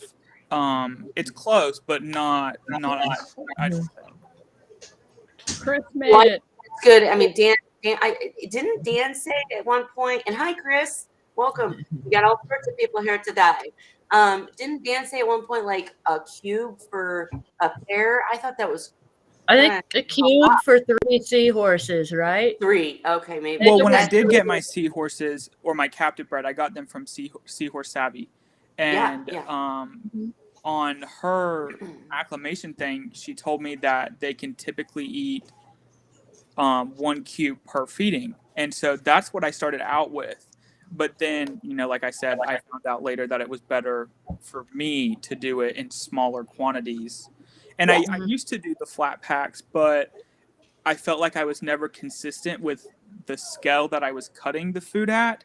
Yep. So I leaned toward the ones that were already in the cube because whenever I made a cut, it was a fine cut instead of being like, okay, now is this too much or is this, so it's better, or it was better for me to do the cube instead of the flat pack. One of the things Great I'm points. caution you on is get a piece from the flat pack Okay. and get a cube. Throw them each into 2 separate containers of water and thaw them out. You're going to find little bitty, whole bottle of little tiny bitty pieces of mysis in those cubes that you won't see in the flat packs. Right. Okay. Well, Interesting. right, but Just I never something found. you might be able to use as a guideline. I use flat packs, but I thaw and rinse. yeah, I thaw it and rinse it, and I do this on a fast basis, mind you. And I spread it on a silicone sheet, and then I weigh the mass first of all, and I weigh out for a pair of abdominalis 1 gram of food for each feeding. Yeah. And I use I don't know what you call them, pastry blades or something. They're just wide blades, pastry scraper used for scraping the pastry up off of whatever. And I use them. I flatten out the stuff, and Spatula. then I segment it all, throw it in the freezer, and then I use the big chef's knife to just cut along the scores that I have there. Yeah. And so I'm if I've got a 40 gram mass, I cut it into 40 pieces. Maybe I'm cutting it to 4 rows by 10 rows, and it's not going to be exact every time, but it's coming out to an approximate 1 gram each way. Now, if you take one of your cubes, thaw it and rinse it, and then weigh it, you might have to find someone that's got a scale that can You weigh put that some, amount. But yeah. it'll give you an idea. So if you're getting, I don't know how many grams those cubes come in, maybe 3 grams or something. But in actual fact, you'll probably end up with less than half once you get it rinsed. Yeah. Right. No, But it'll at least give you some kind of an idea. If a gram per feeding is fine for abdominalis, then smaller seahorses would be fine with slightly less. So you might be able to say with my barbs, for instance, I could do 2 pair with that 1 gram. right. And excellent points. But again, I have to shout this out every time. People like Cheryl and Ray are nutcases. I'm just kidding. I love them to death and they give such great advice. But if you are a new seahorse keeper, you don't need scales. He's giving great advice. You should do it, but you don't have to. My method, I even have a video about it that I'll try to link, is always rinse and thaw. Thaw and rinse, sorry, your foods to get all the preservatives out. But then the way I do new seahorses, I put as much as I think they're going to eat in for a 10-minute thing. If I come back in 10 minutes and there's food left over, I feed less the next time. If they've eaten it all, I may feed a little more. And then I figure out how much they can eat in 10 minutes, and that's how I feed, period. So See, I just wanted to get the simple version. I know you're right, Ray. I know you're right. But another point, Colby, on the feeding, the less you're feeding at a time, the less excess is going to be there to pollute True. the water in the long run. So you end up with less of a chance of higher dissolved organics and less bacteria produced. Well, I'm a freak when it comes to pristine water. no, I bet. Hey, Are your tanks Cheryl, bare go, bottom? but then I want to go to Chris because Chris has jumped in and he hasn't talked. Go ahead, Cheryl. Are your tanks bare bottom or do you have sand in them? I do have sand in them. Okay, that's another thing. When I started, I used to have sand bottoms. All my tanks are bare bottom because I can see exactly what's in there. It takes me less than 2 minutes to clean a tank, and I'm talking, 60+ gallon tank with a 30-gallon sump. It takes me less than 2 minutes to clean it, and I can see exactly what I've got going on. And I'm going to say again, Ray and Cheryl are nutcases. No, I'm kidding. But no, they're professionals. They But we're breed, proud guys. of what we do. Well, No, and you give great advice, and they've been doing this for a zillion years, and they're not wrong. But I'm just saying, sanded seahorse tanks are beautiful and fine. Marina keeps sanded seahorse tanks. I wish she could speak up because, I do want to know. I want to give Chris a chance to talk. But Colby, at some point, I would love to know how you feed because that matters too. Because if you have a sanded tank, Holly, had sanded tanks. She's chosen to go back to bare bottom, but she breeds again. I have And both. when she I have had sand and bare bottom. I have one of right, each. and you feed differently in those tanks, right? Or do you not? I mean, you use the Yeah, feeders, right? I do. I do, because there's more broadcast feeding going on in the tank with no sand. I'll tell you that. Right. Because Right, it's so easy to siphon everything out. In the display tank, I've got sand, so I try to make sure the food stays in the dishes pretty much, and then I've got to do a lot of siphoning to get it out of rocks. And that tank's a pain. That's why I'm going to be changing it. But I started it's a with pain. See, we've got another convert. It's a pain, but if you want, it's so easy. It's bare bottom, everything artificial, and like Cheryl said, it's so quick and easy to clean and see where stuff's at. And the display tank is such a pain that now I'm going back. I'm like, no, absolutely, but a lot of people. Sorry, I didn't mean to talk over you again, but absolutely. But I just gotta keep saying, if you're a person that wants a tank that looks like the ocean, there's nothing wrong with that. You can do it. In fact, Dan has said repeatedly he would, if he had a display tank and he wasn't breeding, he would have it be sanded. He would have beautiful, he'd have colorful stuff in there, but it wouldn't be this bare bottom crap that we always talk about, because we all are interested in the little babies. But and Colby, I hear you trying to talk to Chris. Paint the I bottom. want to say hi. I'll wait. Okay, I want to say hi to Chris, and I want to ask if Chris has anything to share, and I want to ask Chris's opinion. This all started because Colby jumped in. I don't know if you were watching, and he has some wild caught seahorses that he's having problems with, and then he has a captive bred pair where the male is thin and he can't get him to fatten up. And look at me, I remembered all the questions this time. But Chris, what are your thoughts on those things? Awesome, good job. So yeah. I know I just threw like 5 questions at you. Sorry. Go ahead. Yeah, no. So it can be a little bit of pain, sort of conditioning seahorses, and trying to bring them back if they're sort of they're thin or they're not feeding well or whatnot. But the biggest thing is just sort of consistency and sort of sticking with it. Eventually, you'll probably get him back up. But do you have any? Could there be any underlying issues with like worms or parasites or anything like that? Has he been treated for anything like that, Colby? And wait, now you're busted. You weren't watching because the wild caught pair, he is getting them dewormed at a store because he wasn't comfortable doing it. But with his captive bred pair is the thing that I'm curious about. With captive bred seahorses, you should not have to worry about worms. So why does he have this thin male that's not beefing up? And we've talked about maybe it's just they don't beef up that quickly. We've talked about foods. I just wanted to see if you had anything. Well, and mind you, I have had the captive bred for a little over a year and a month now. Okay. And the male just won't beef up, right? Right. Ever since I purchased him. Since you had him. Do you have a picture of him? If you have a picture, Colby, send it to me on Messenger and I can put it up on the screen. But okay, Chris, Either that, or send me some pictures of what's going on with these seahorses, and a video if you can. I'm on Facebook, obviously, and I'm admin and Dan Seahorse Sources Group and Alicia's Seahorse Savvy. But you can message me directly.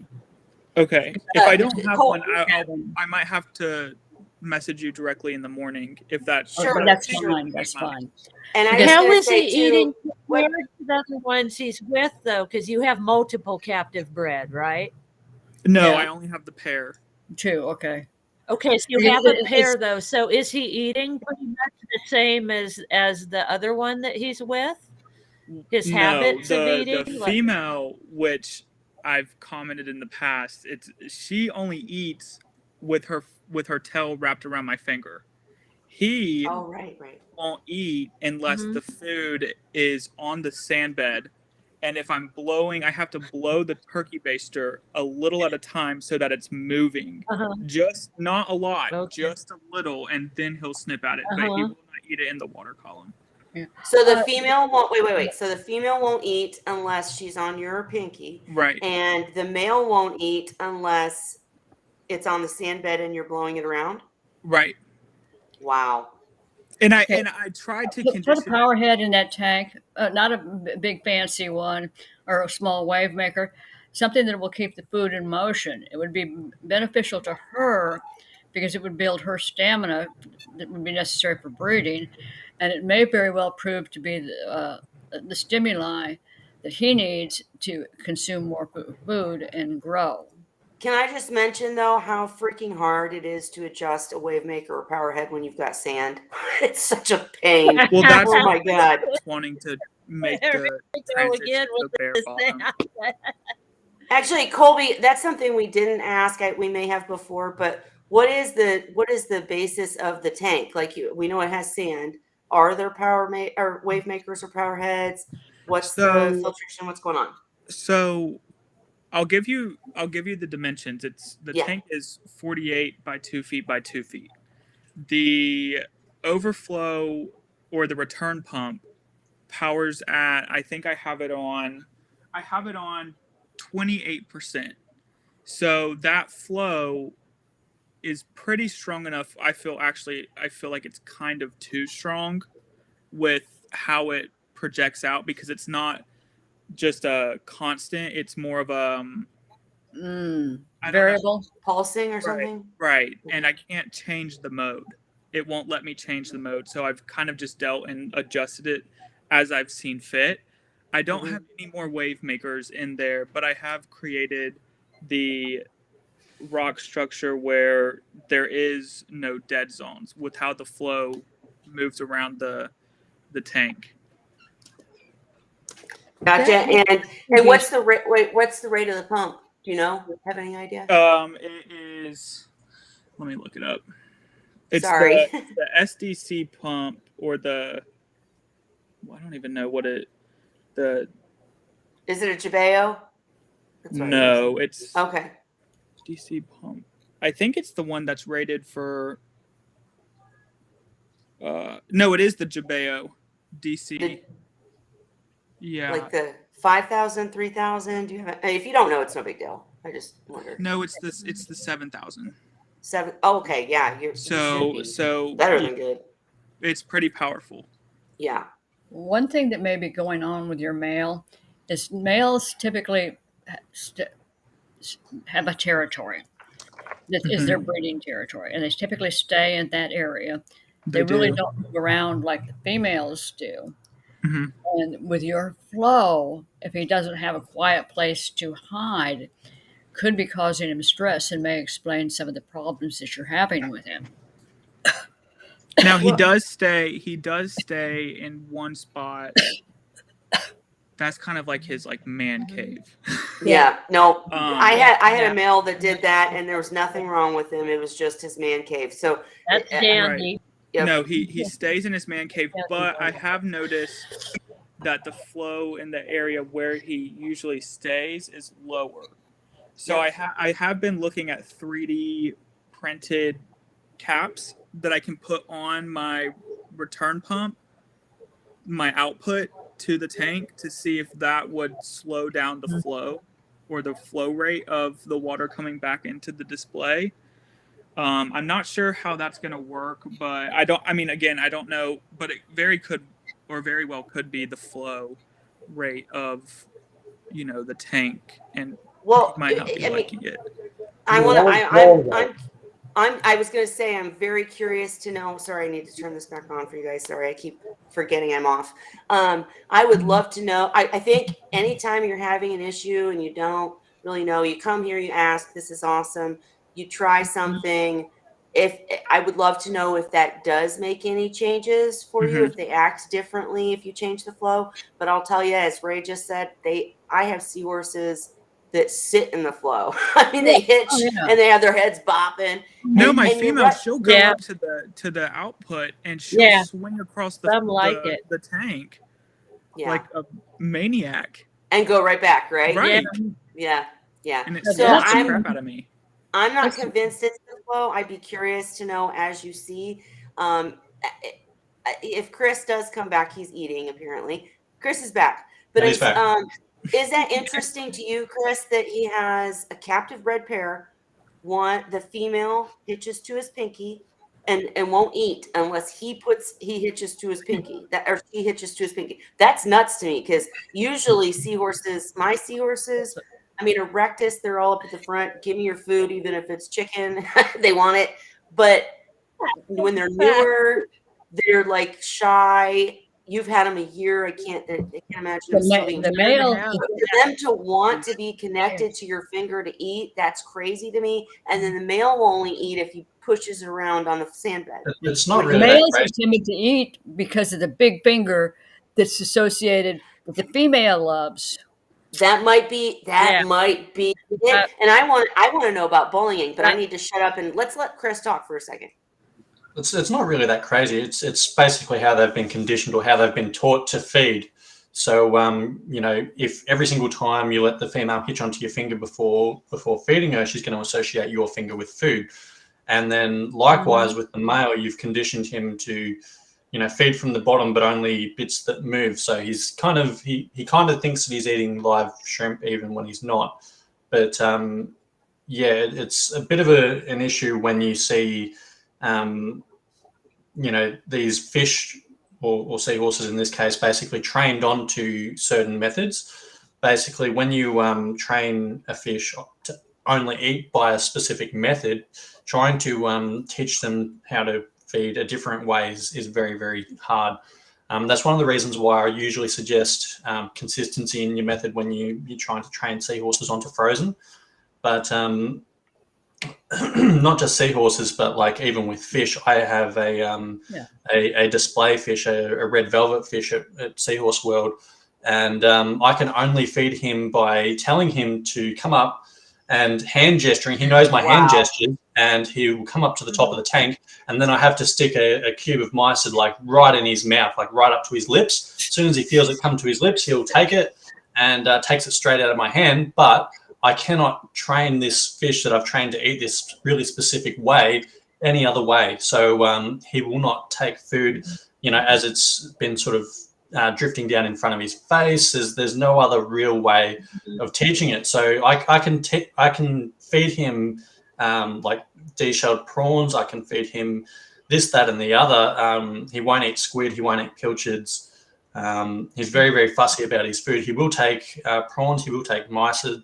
He will take a couple of other things, but basically, unless I hand feed him, he won't eat it, which is a massive pain. So I kind of regret training him to eat that specific way, but I was having issues feeding him. He actually went nearly 7 or 8 weeks without food when we very first got him in, and it got to the point where we almost lost him. He was losing condition fast. He was in a real sad state, but that was how I did eventually get him to feed. He would eventually take food right up, From your hand. basically from my hand, and I did eventually get him onto that, but I have regretted it ever since because I need to hand feed this fish every single morning now, and now you got to train somebody else to do it. Well, a red velvet fish is actually part of the scorpion fish family, and so it's a venomous fish that I have to feed by hand, which is all well for me that I've been doing that the last 18 months or 2 years or whatever it's been since we got him. But now I'm going to have to train my staff to train them to feed him in this really, really specific way, which is probably going to be a pain in the neck for them. So, try and wean your male off feeding in that specific way if you can. But you might have a bit of an uphill battle if this is already learned behavior that they've learned to feed in this specific way. So basically, so what you're saying is it's personality. Every fish, seahorse, everything is different. But I'm curious, Chris, because usually when people ask, about these really odd, and it does depend. Like my Barbori, I don't care. There's no tough love, and I know Ray will disagree with me, but there's no tough love with the Barbori pair that I had. If that mycid hit the ground, they would not eat it. If it didn't have eyeballs, they would not eat it. Tough love would not have worked. But usually we say, especially if we're talking about fry, use tough love. If you let them go without a couple feedings, they'll come around and they'll eat. You think you would not agree with your fish? Let me interject something real quick. Okay. Years ago, I don't remember, several juveniles from Draco Marine. And there was one little female who stayed away from all the boys because they were busy trying to do pouch wars. And she would never go down and feed until everybody else was full and gone, which means she wasn't getting anything to eat. I started feeding her in the back left-hand corner of the tank. Yeah. Okay, so every time, I'd start to feed, she'd head to the back corner. One morning, I walked out. She was in the right front corner of the tank. She saw me walking up to the tank, and she made a beeline over the top and through all the other seahorses to get to her corner. Who had who trained? Right. True, but I think there are some cases where some species, some personality of seahorses, Yeah. you just. Colby, you were going to say something. What? Sorry. Well, to go back to what Chris was saying about conditioning, I think how she got associated with my finger is because, like I said, the male doesn't come up into the water column to feed like the female does. Yeah. So he stays at the bottom, and the tank is fairly deep. So my turkey baster, which I have gotten a longer one now, but in the beginning, it was a shorter turkey baster. So my hand had to physically go into the water to get to him. And so she would start latching onto the turkey baster. And then once my hand was safe, she started attaching herself to my hand, which led to her being like, okay, I want to hitch to this to eat, if you know what I'm saying. Yeah, because it was convenient for her to reach the food from there. Right. Well, and it gives her a sense of security. So, I mean, if you're willing to do it, you're willing to do it. But I do have one other question. I've had to cut out my vacation days. Oh yes, I know. Dude, I know. Oh, I know. I so know. Yeah, you might have to try a little tough love, see if she'll eat. But I'm curious too. With the male, does which seahorse is more dominant? Like in my tanks, the male is. For sure. I think that's why. I really do, because in all of my tanks, the females are shyer and the males are like constantly on top of them. I've literally taken my baster and been like, get off her head, get off. No, she attaches herself to his snout, like she won't let go, and he gets. I wish I had the picture to post. I had a young pair of combs that I raised, and he was turning his pouch red, which I've never seen before. And one little female, she got interested. And he kept grabbing a hold of her with his tail and dragging her around in circles. And then she'd swim off and she'd swim back. And each time he would get more aggressive. Finally, the last time he did it to her, she swam up and hitched to the top of his head. Yep. And what I would say is, go ahead, Cheryl. Were you not done? I'm sorry. You got to get to this question. I never figured out if she was telling him to get his head out of his pouch or use his brain. I love it. And I would say, Colby, in that case, I mean, obviously what you're doing is working, but you're losing because you're losing days. I totally am with you there. When I tried to go on vacation, I literally lost my Barbori because, anyways, we're not going to go there. But I would seriously try Holly's method, or was it Cheryl? Anyway, whoever said maybe try feeding them at separate ends. Like, I mean, I know you already actually are because the female's up hitched to you, but I just wonder if the male. Well, I could. I mean, since he does stay in his man cave, it's kind of not in a corner, but it's on the left-hand side of the tank. So I was thinking about when y'all said this earlier, maybe moving the turkey baster whenever I do feed her to the right side and conditioning her that way, because like I said, the tank is 4 feet and it's only 2 seahorses. I mean, so there's ample room, but obviously they just love to be right there at feeding time. So I would maybe, I mean, I don't know if it would work, but put, how I feed her on the right side and keep him on the left and see if they can associate, like, okay, so I'm going to go this way and you're going to stay that way. I would try it. Have feeding, places to be at when it is time. I would try it. And I know we want to talk about this deeper and fuller, and we can. And for you guys that are in the video, there's always the after party, but it's already 10 o'clock. And Chris, did you leave us? I know we left you for a minute, but we have a question for you, Chris, if you're still there. Hi. Okay. The question is, and Colby, we will get back to you, I promise. No, you're fine. Shyla would love, am I pronouncing your name right, Shyla? I hope so, but would love to hear your thoughts on Whitey Eye because you've worked closely with them. She wants to know how they're different from other species in their behavior. So the whitey eye we have, I guess how they're different is they're sort of smaller. They don't grow quite as big as some of your other species. So it's kind of hard to know a comparison for exactly what species. Like obviously they're much different to say potbellies, or they're much different to the abdominals, or they're much different to the barbari or the cooter or whatever. So they're probably a little bit different in how they behave and sort of how they sort of go about, but they're a little bit different in that they're well trained onto frozen food by the time they leave us. So if you're here in Australia, any seahorses that you get will have come from us, and they will be well and truly trained onto frozen. They're pretty hardy, so they're not as fragile as some of the other species. They're pretty well conditioned by the time they leave us. Do you feed them the same as all Shyla other is in seahorses? Singapore. I just wanted to bring up Shyla is in Singapore. Oh, Right. And so her right. source is saying, I believe they just started raising them or just got them in, if I remember And I think right. I saw they were from them, right? They were from Seahorse Australia, but they got them in. They're yeah, they raising would have them. come from us originally, anyways. Right. Excellent.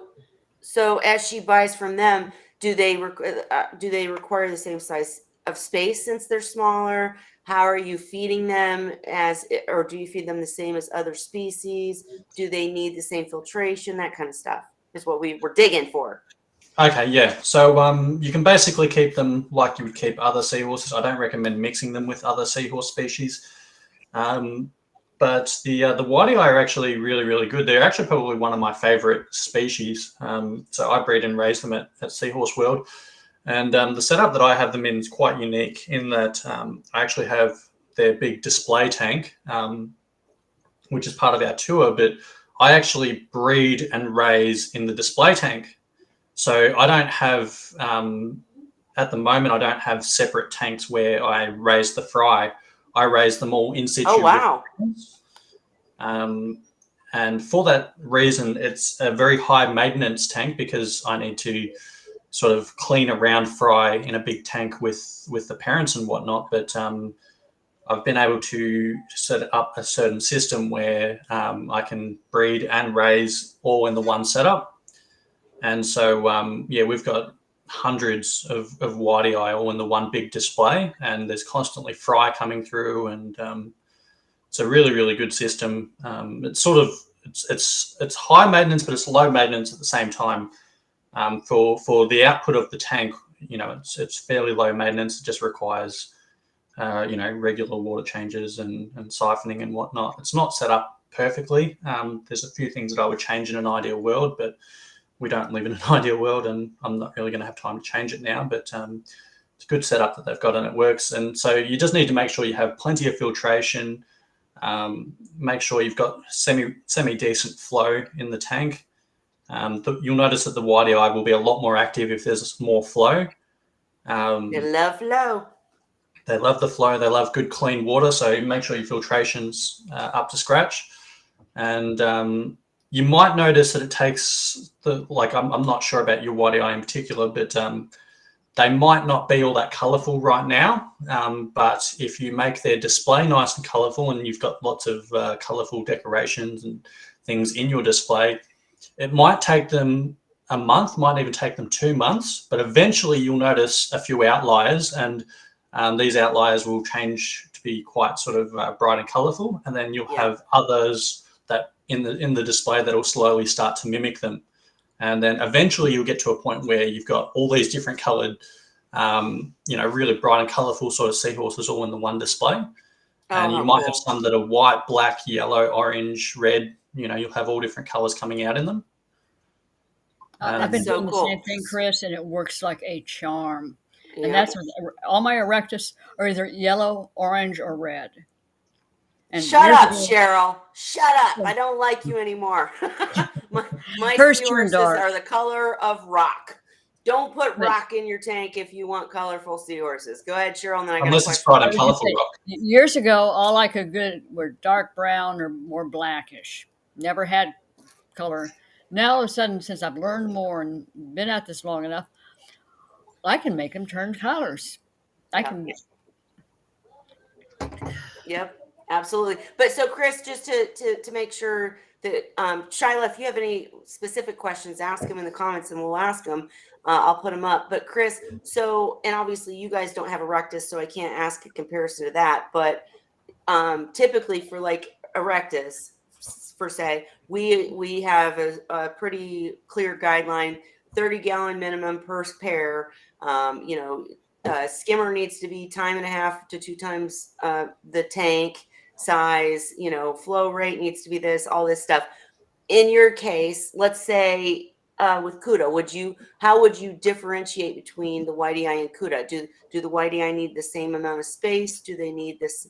I know you said you have to have good filtration. I'm just I looking would for some recommend. sort of- I wouldn't recommend like a smaller display for them. I would probably recommend the same size. Just like Yeah. I don't advocate for smaller tanks because they're harder to keep. Any Yeah. changes in water quality or temperature or whatever will happen much faster. I do recommend keeping them in a bigger display, but that just means that you can pack them in a little bit more densely. You can have more seahorses per tank because they won't be as big and they won't grow as big as some of the other comparable species. How big do they get? They get up to somewhere between. They vary a little bit depending on the gender. The boys get about 1/3 larger than the females. Okay. The females seem to cap out around about the 10 to 12 centimeter mark, whereas the boys can get up to about 14 or 15 centimeters. Oh my God, you're trying the to make me females are- remember centimeters. How many is that in inches? Okay, so the girls will get up to 4 inches. They Yeah. won't get any bigger than that, and the boys will get up to 6. Your females how are coming in at basically around 5 inches or less. Right, so that's great. Four I mean, inches. we're not talking about dwarf seahorses that you can't even see, but we're talking No. about a smaller seahorse No. that'll just be cute and Yeah. run around the tank. That's a I love cute it. size. I love it. And they don't get huge like my big purple monster that was 12 inches and dominated the tank. I'm going to look for any other questions, Shyla, that you have about the Whitey Eye. Anything else we want to say about that, I would guys? like to make a quick statement. Yes. Okay, I don't know how many people are on Facebook. Obviously, many are, and they're coming to Seahorse Whisperer. One of the things that's been going on in the U.S. is an individual has been selling basically a medicine, benzodiazole, aka Diamox. Wait, what? Diamox. It's Bendazole is not Diamox. I'm sorry, I'm thinking not Panicure. Yes. You're saying Diamox. Go ahead. Sorry. Yeah, whatever. Yeah, the generic. Okay. This individual has been selling it, which is a controlled substance.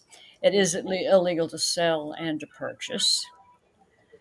And at this point, it hit the fan when the individual started putting it on in groups and selling it in groups on Facebook. And I'm just forewarning everybody, don't go there. Nope. Make friends, and friends will give it to you for free. Wink. But not illegally. Wink. Okay. Yeah. Anyway, no. Good point, Cheryl. Good point. Did you have something else I'm to just say? trying to advise everybody. Alicia, myself, and Dan have all been in discussions, and we Yep. have taken action. Yep. that we Well, were you can't forced sell to. that crap on Facebook. Period. You're not supposed to sell any It- animals or any You're animal. selling medication. illegal. Basically, she's selling illegal. Well, you can't drug drugs. deal. Yeah. Don't do drug deals on Yeah. Facebook, please. In any I'm just- situation. I'm just forewarning anybody. You No, may see some right. stuff flying. and it's under control. We are already on it, and Good. unfortunately, this happened. We regret it, but we are taking control of the situation. Good. Thank you, Cheryl. No, that's, and I wasn't laughing at you. I was just laughing at Holly's comment. Well, that's well, good. Yeah, they I'll basically put it to you that's this what it way. is. One of my friends contacted this individual checking about what was going on. She wanted $40 for 5 tablets of Diamox. Oh my goodness. She turned around and went to her vet and got a prescription for 100 tablets for $36. Right. If you need Diamox, I know that there are places like in my state, you can't get it from a vet. You have to go to an exotic vet and it's a pain in the butt. Yeah, there's just, We can help you privately in Messenger. Don't go buy it online. It's not going to probably work out for you. do not. And this individual is now blocked from all Seahorse groups. Good.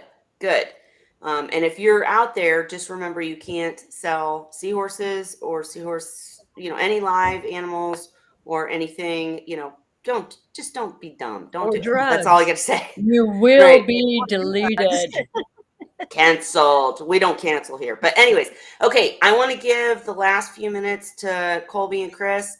I think Chris left us again. Colby, if you're still there. Oh, Chris is still there. Okay. Chris, I know you're going to hang for the after party. So if you have anything you want to talk about, feel free. But Colby, did we answer your questions? I feel like we've jumped around so much. Sorry. No, it's okay. I think you have. It's been okay. Been better to talk. And will you come back and let us know how all of the things you're going to try? Of course, I will. I was going to ask though. So whenever I do go, and if I am able to get a video, what do you need from me?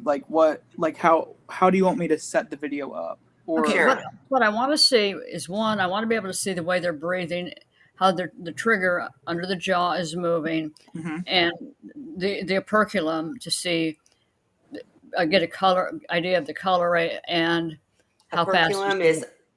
Sometimes you talk sciencey. Hang on, Cheryl. Sometimes you talk sciencey. Operculum is the little thing on the seahorse that when they stick, that's the trigger. It comes out. Oh, sorry, It trigger. wants a side Operculum profile. Let's just see how the trigger works. I did get it wrong. The trigger goes down and up. How often often the gill opens, and you can see inside the gill to see if it's dark. Sorry, Cheryl. Go ahead. And then I also would like to see a side picture of the seahorse's torso, so I can see, because depending on how old the seahorse is, it could just be a matter of he's going through a growth spurt and he's not necessarily thin. So I'm looking for. I'm also going to be looking, and if you can give me a clear, the video of the breathing and stuff is really important. Okay. Also, if you can get me a clear picture, and it can be a still of both sides of him, what I'm looking for is any discoloration anywhere on his body. And sometimes when it first starts, it can be very, very faint. If treated early, it's not a problem. And these are kind of things I'm trying. This is why I'm asking so many questions. No, you're fine.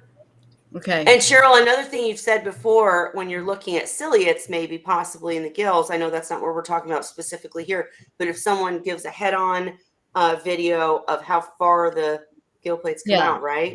The thing is, too, you've got to remember the respiratory rate and amount of extension of the operculum is dependent on their level of activity, which can be very difficult to assess unless you've got a long-term video of a seahorse swimming straight at you, which is going to be virtually impossible to get. Yeah, but if he's sitting and one comes out further than the other, does that not indicate? No, because what happens, remember, when the seahorse jaw turns, that's what opens the mouth, and then it snaps back. Right. So when that snaps back, you're going to get more water coming out of one side than the other. Ah, look at that. I learned something new. Every day. Yep, I learned it too. I thought if they were different. Anyways, go ahead. Were you finished, Cheryl? I'm sorry. Go ahead. Anything else you need to see? And don't worry, guys. I have her on contract. I've got her on a leash. So now, She's going to bring it to Wine Wednesday. We'll share the videos and have Colby back to let you guys see the results. I try to help out wherever I can. No, you're amazing. helping, but do I need to send it to the Seahorse Whisperer Facebook? You Or- can send, what I'm going to do as soon as we're done is I'm going to forward you Cheryl's messenger. And Okay. you can, I mean, if you send it to me, I'll send it to her, or you can send it directly to her and Okay. I'll force her to come share it on one Wednesday. Don't worry. But Okay. either way, Send it Cheryl's to the both pro. if you want. That's fine Yeah, too. yeah. But Cheryl's Okay. I just want to get a look at it because it's so much easier to diagnose a problem if you can see the seahorse. Okay. absolutely. Okay. And Ray has to go. Bye, Ray. Thank you so much for coming and sharing such wisdom. We love ya. All Mr. right. Seahorse, Ray Ford. Yeah, absolutely. All right, Colby, any other questions? I'm going to give Nope, Chris a I'm second. done for the night. I'm gonna. Okay, well, you are invited back any and every week except for next week, and well, you still are invited back next week. But I'm gonna make an announcement in a second. And Chris, did you have anything else you wanted to share with the public, or Yeah. So Please. I've mentioned it the last couple of weeks running, I think, but I've officially resigned from Seahorse World. So next Friday will be my last day, and Oh, then wow. I'm moving back to the mainland and going to pursue other things. I still don't have all those things worked out yet, so still just He's getting married. I'm not getting married. Don't do that to him, Cheryl. Oh my gosh. But, Poor Chris. Now she's gonna be like, "Where's my ring?" Okay. yeah, Anyway, no. sorry. So Cheryl so said.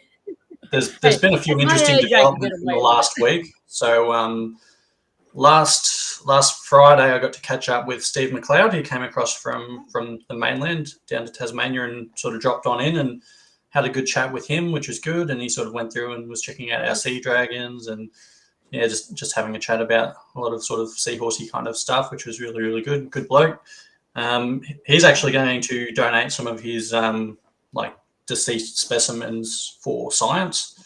So they're going to go down for the National Fish Collection database, and they're going to genetically sequence some of them, hopefully. So that should be exciting for them.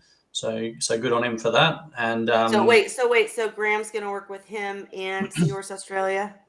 I don't think Graham will be involved in that one. That'll just be, well, you know, possibly down the line or something. But he'll just be donating some sea dragon specimens, which will help sort of bolster the database and the sort of gene sequencing and whatever other good work all the scientists there are doing. And then I did go and catch up with Graham. I actually met Graham on Sunday. And he's awesome. Yeah, really good bloke. Really down to earth, and Did you notice the Aussie slang in there? No, he's still very American. A really nice bloke. Yeah, really nice bloke. Yeah, but he went did some snorkeling and was trying to find some breviceps down here in Tasmania. I don't think he's done any good just yet, but he's. Well, no, you didn't share your secret spots. But anyways, I did share the secret spots.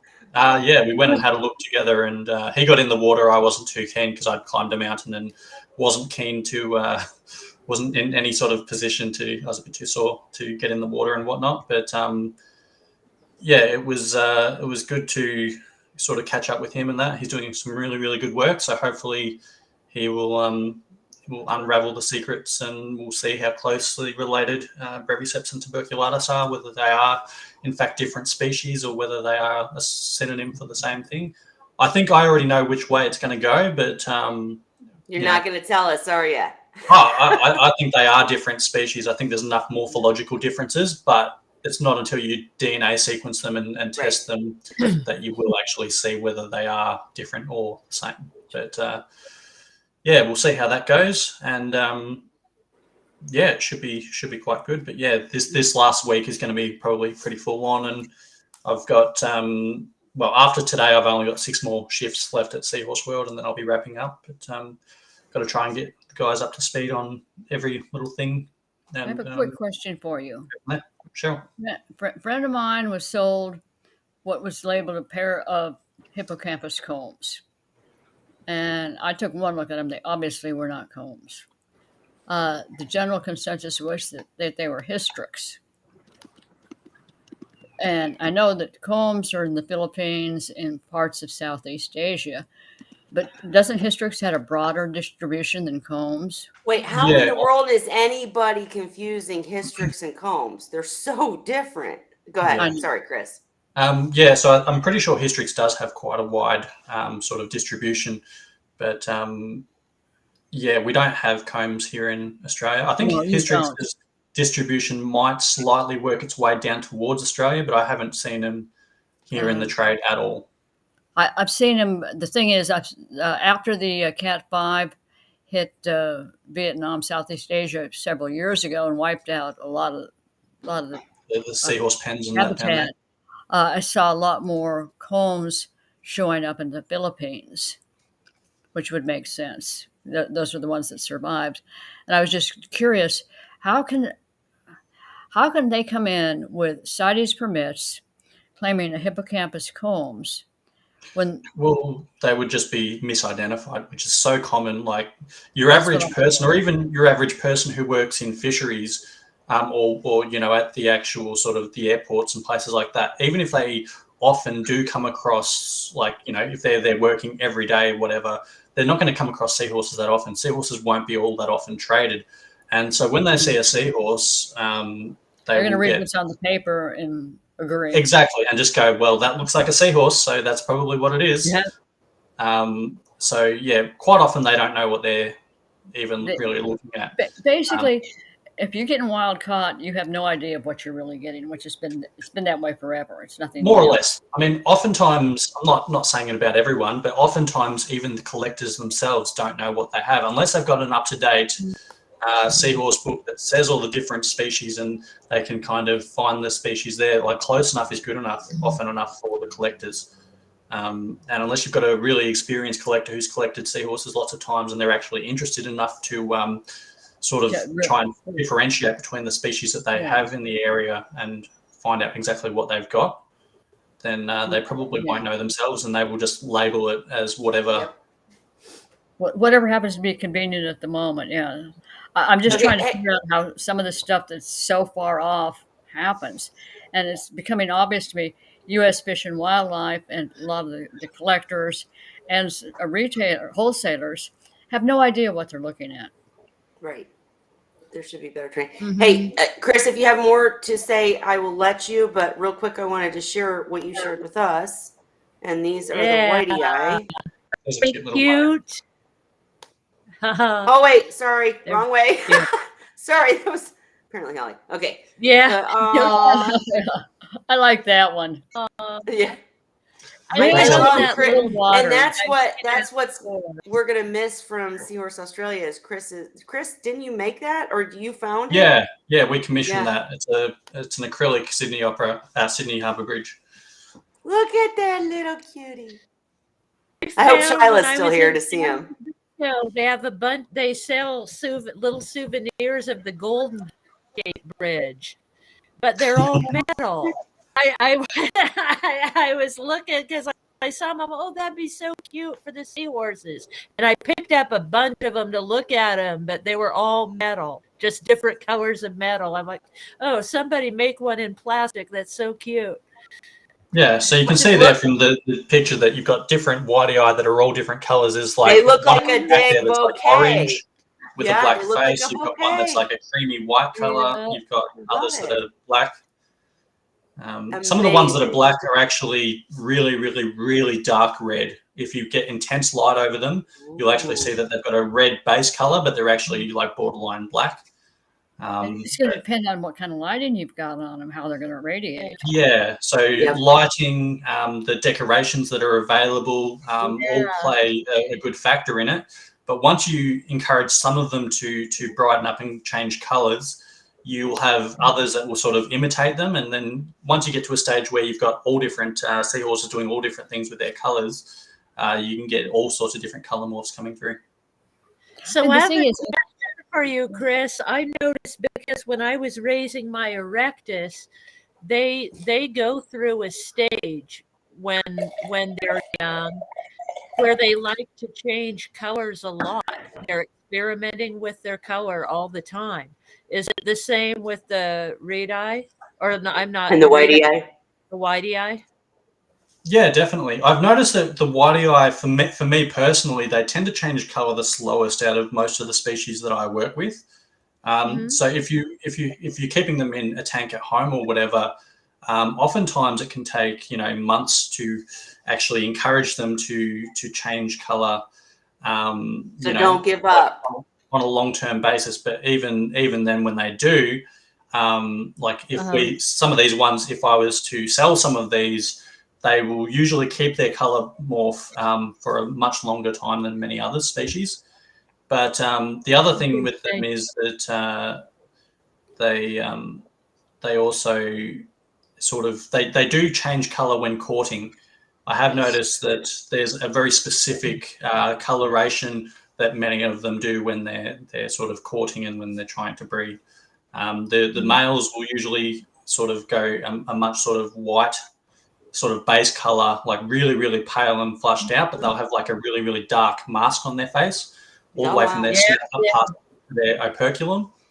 And Sigma erectus, the males will typically turn silver, kind of a silvery white when they're courting, regardless of what color they are the rest of the time.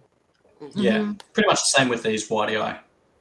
I had one male, he never did change from silver, but that was an exception. But the females will go through all kinds of different colors depending on what's going on.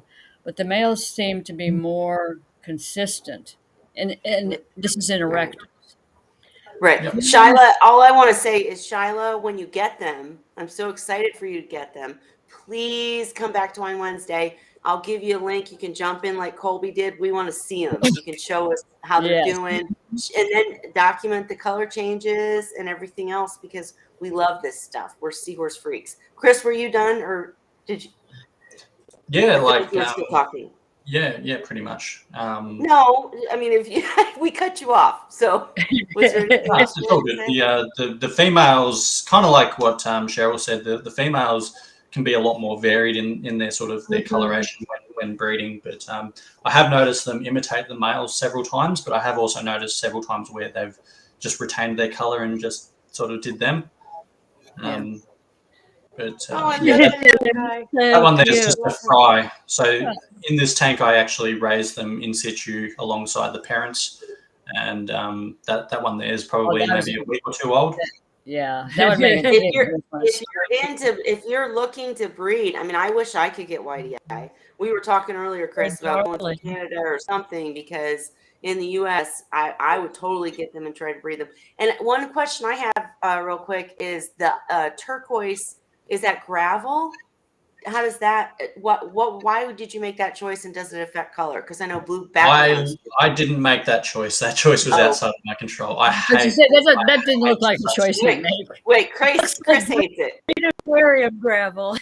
It is green aquarium gravel, and it's green.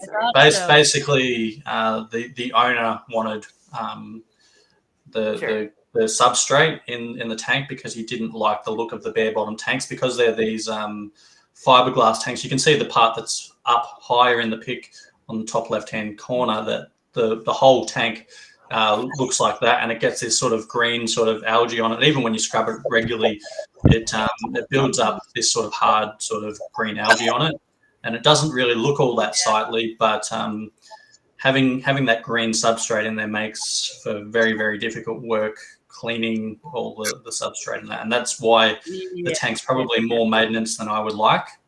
I think if it had a bare bottom, if it was bare bottom, it would be a lot easier to keep on top of cleaning. It would also be a lot easier to see if we're overfeeding or underfeeding or whatever, because as our population grows, as we sort of sell some of them sometimes from the display, or as newer seahorses, come through, get a whole bunch of babies, and then you start getting some younger ones coming through the ranks, and the amount of food that we feed the tank is sort of constantly in shift, constantly sort of shifting. So sometimes we're overfeeding it, sometimes we're underfeeding it. It would be a lot more easy to manage if it was a bare bottom tank, because I'd be able to see if there was uneaten food.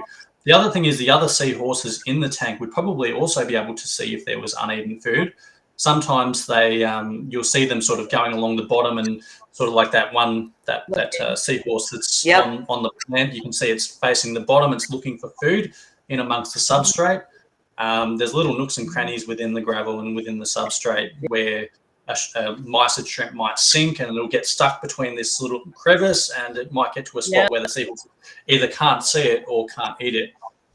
I think that's one of the reasons that Dan always says don't use crushed coral or whatever, because it not only traps that stuff and becomes organic mess, but and I wasn't asking for a bad review. I thought it was pretty, but I get your points. Your points. Yeah, I mean, the owner likes the looks of the sort of the gravel and the substrate and whatnot. So, I mean, he pays us to come in and sort of look after the tanks. So it is what it is. But, I mean, if I had done it my way, I would have done it bare bottom. The tank might not look as pretty, but in my opinion, people come to see the seahorses, not the displays as much. So gravel. Yeah. Yeah, and go ahead. Sorry, Chris. Yeah, so like I was saying, we feed out mysids to this tank. I broadcast feed, so basically I put in a whole bunch of mysids all across the tank, all the different sort of spots in that, because there's probably maybe 200 or 300 or 400 whitey in there. It's a massive display. It's What species I think is in this tank? They're all whitey. Okay, that's what I thought. So we've probably got about 400 odd seahorses, all different sort of sizes. Really? You've got fry, you've got sort of medium sized ones, you've got full grown adults, yeah. I know we keep interrupting you, Chris, but why do you find it okay to let the seahorses breed and keep the fry in the same tank, whereas you don't with other species? Is there a reason, or? Because I have found through trial and error that I can do that. I can get away with it in this tank. So this tank, the way I've got it set up, I've got a very good setup going where I can breed these. The way we used to do it when I very first started, we used to collect every single whitey-eye birth. So every single time I noticed that there were babies in the tank, I would go get the net them all out, set up another tank out the back, and I think it got to the point where I had 16 different tanks set up out the back with different batches of fry. But the problem with whitey-eye as a seahorse breeder is that you get very small batches of fry. So they give very, very small numbers of fry. The fry are very big. They're very well developed. From the moment they're born, they can hitch. They can do everything that an adult seahorse can do, including chase bits of mysids. But they basically, you might get one. I've had occasions where I had one baby that was born in a batch of seahorses. So the mother took one egg and he fertilized it and he hatched out one baby. Like he birthed one baby all the way through. I think the largest birth that I've had is 70 to 100 kind of number. But, for the size of the parents and whatnot, they give birth to comparatively low numbers of fry compared to other species, which means as someone who's trying to breed them and raise them for the aquarium trade, if you keep every sort of individual batch of babies or fry separate from one another, you basically end up with a situation where you have 500 tanks. Have to set up so many fry tanks, and that became more work in the end. So I tried through trial and error to work out a system where I could feed both the mysids as well as the artemia in the display, and try and do it all in situ. And through tweaking that and a lot of trial and error, I've eventually come to a way where we can sort of do it all in the one tank. I have tried that very same method with several different species, but for all the other species that I've tried this on, it hasn't worked. It's only the whitey-eye where I've had success up until this stage. I have been trying. It kind of makes sense though, because they're not dwarves, but they're still very small. Like I know dwarves, when they have fry, you raise them in the same tank as the adults. So maybe because they're so small, and like you said, if they're that sufficient when they're born, as long as there's it's kind of the perfect combination. It's the perfect combination. So you've got relatively small adults giving birth to very large fry, Yeah. Yep. which means that you Yeah. don't have to stuff around with anything that's smaller than Artemia to feed them. Feeding them is very, very easy. They take to food really, really well, and you can basically almost raise them as a community. And you'll have situations where this tank has actually been a really good learning curve for me, because keeping and raising both adults and young and fry all in the same display, the seahorses teach one another. So in this display, you've got adults and you've got the fry alongside them, and you watch the fry learn from the adults. They'll learn. So So cool. some mornings when I feed, some mornings when I feed the tank, I'll put in the mysids and then I'll quickly run down around it to the front of the display and have a look. And you'll see the adults chasing the mysids and snicking it up and everything. And then you'll see some of the smaller ones observe them do this. And They're then next watching. you've got some of the fry chasing down mysids that are actually bigger than them. And the fry hitch onto the mysid and snick it as they're sinking down towards the bottom. Wow. I love How it. big is that tank? The display itself is huge. It's I don't know what it would be in gallons, but it's probably about 1,200 liters. So it'd be approximately sort of 200 to 300 gallons. Wow. I mean, and that's the key. If you, I mean, anybody can keep a pair of seahorses in a 30, but if you want to be long-term successful and, breed and all this other stuff, bigger is better in my opinion. Listen, guys, you're going to kill me. I want to give Chris a chance to make any other announcements, but my AirPods are literally dying. The significant other's about to be home and he's a butthead. So 5-minute warning. Go. Give me a quick second. That's I wanna ask- I wanna ask a 317 question. gallons. Okay. Okay, go, Cheryl. I have observed seahorses, both adults and juveniles, where if you put in some large shrimp, they will actually work like a tag team to kill the shrimp, and each one of them will work on ingesting it. And I've seen it in, as I said, both juveniles and adult Oractus. Have you ever seen the seahorses do that? Yeah, I have seen it. I haven't actually seen that in the whitey eye, because all of the food that I feed them, like all the larger food that I feed them, is in fact dead. I do feed Artemia, Artemia to the display as well, so I see them snapping those up quite readily. But I've also got a filtration system that will readily eat any uneaten food to sort that out as well. So it's a pretty good self-sustaining system. It does need a little bit of maintenance, like it gets daily sort of maintenance in terms of cleaning the filter and whatnot. I just found it interesting because most people don't consider them to be basically what I would classify as pack hunters. But I've seen enough seahorses do that when they're going after something large and working together to make a kill and then consume it, which is, most people, when I tell them this, they think I'm out of my mind. But I have witnessed it firsthand. Yeah, definitely. Okay. See, I'm not crazy. You're not crazy. I mean, you do have to be a special kind of crazy to try and take on seahorse breeding and raising, but I think that's the same sort of crazy that we all share here. I've been doing it for over 17 years now, so. Yeah, that is crazy. Yeah, well. Okay. You're really great, Cheryl. Right. Okay.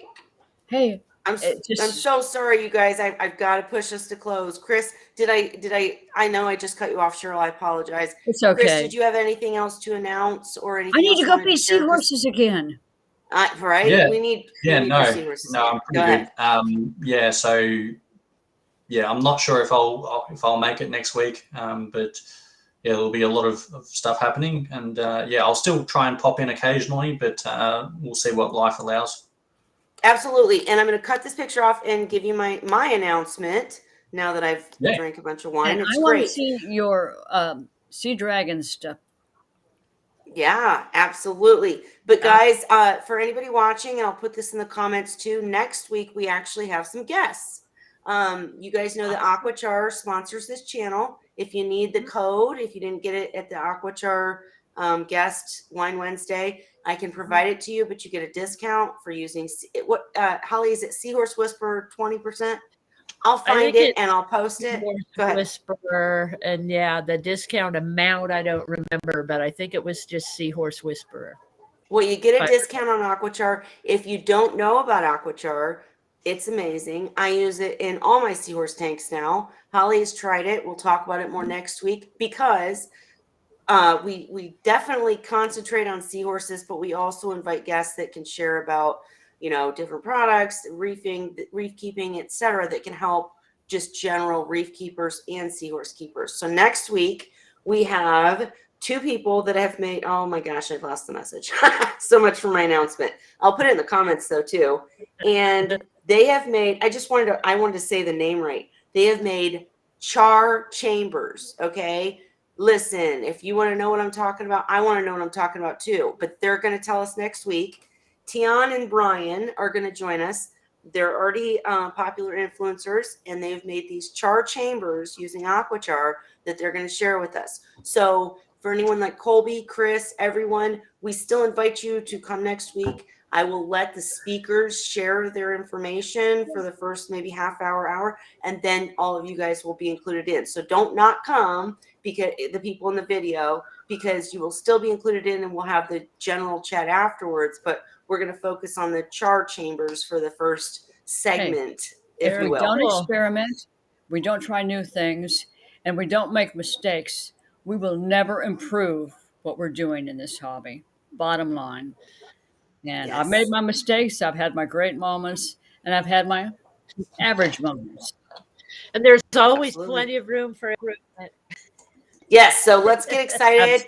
I'm going to share some posts about the char chambers, so make sure you join us next week to hear about them. But remember, wait, hang on. But remember also that if you have a question about seahorses, or if Shyla gets her whitey eye and wants to come show us, or if Colby has some updates about what he's done to help the skinny male or the wild caught, we'll share that afterwards. But we do have the guests at first, but we will make sure there's at least an hour of time afterwards to share everything else. So it'll be a normal Wine Wednesday with special guests. It'll be exciting. I'm personally so excited to see the char chambers, because I don't even know what that means, let alone what it is. So I'm so excited.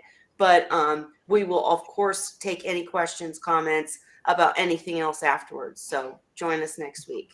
And you go ahead, Cheryl. Kelly? Say your last things. My AirPods wine are literally dying. Go ahead, Cheryl. Okay, I was just going to say, be sure that he sends those pictures to me of that male. I'm gonna. Okay. I will. That's the best way I can do a diagnosis when I can't see the seahorse. Yes, and thank you to Holly, Ray, and Cheryl that join every week. Thank you, Chris, for joining so much so often when you're so busy. And thank you to Colby for jumping in and, really sharing and answering and asking questions. And Mila, and not Mila, I'm saying it wrong. Dang it. Now I gotta go back. Francis the week before. What was it? And then the seahorses are doing Shyla. I said Mila. Right, exactly. Francis, we need to hear back from Francis, see how his seahorses are doing.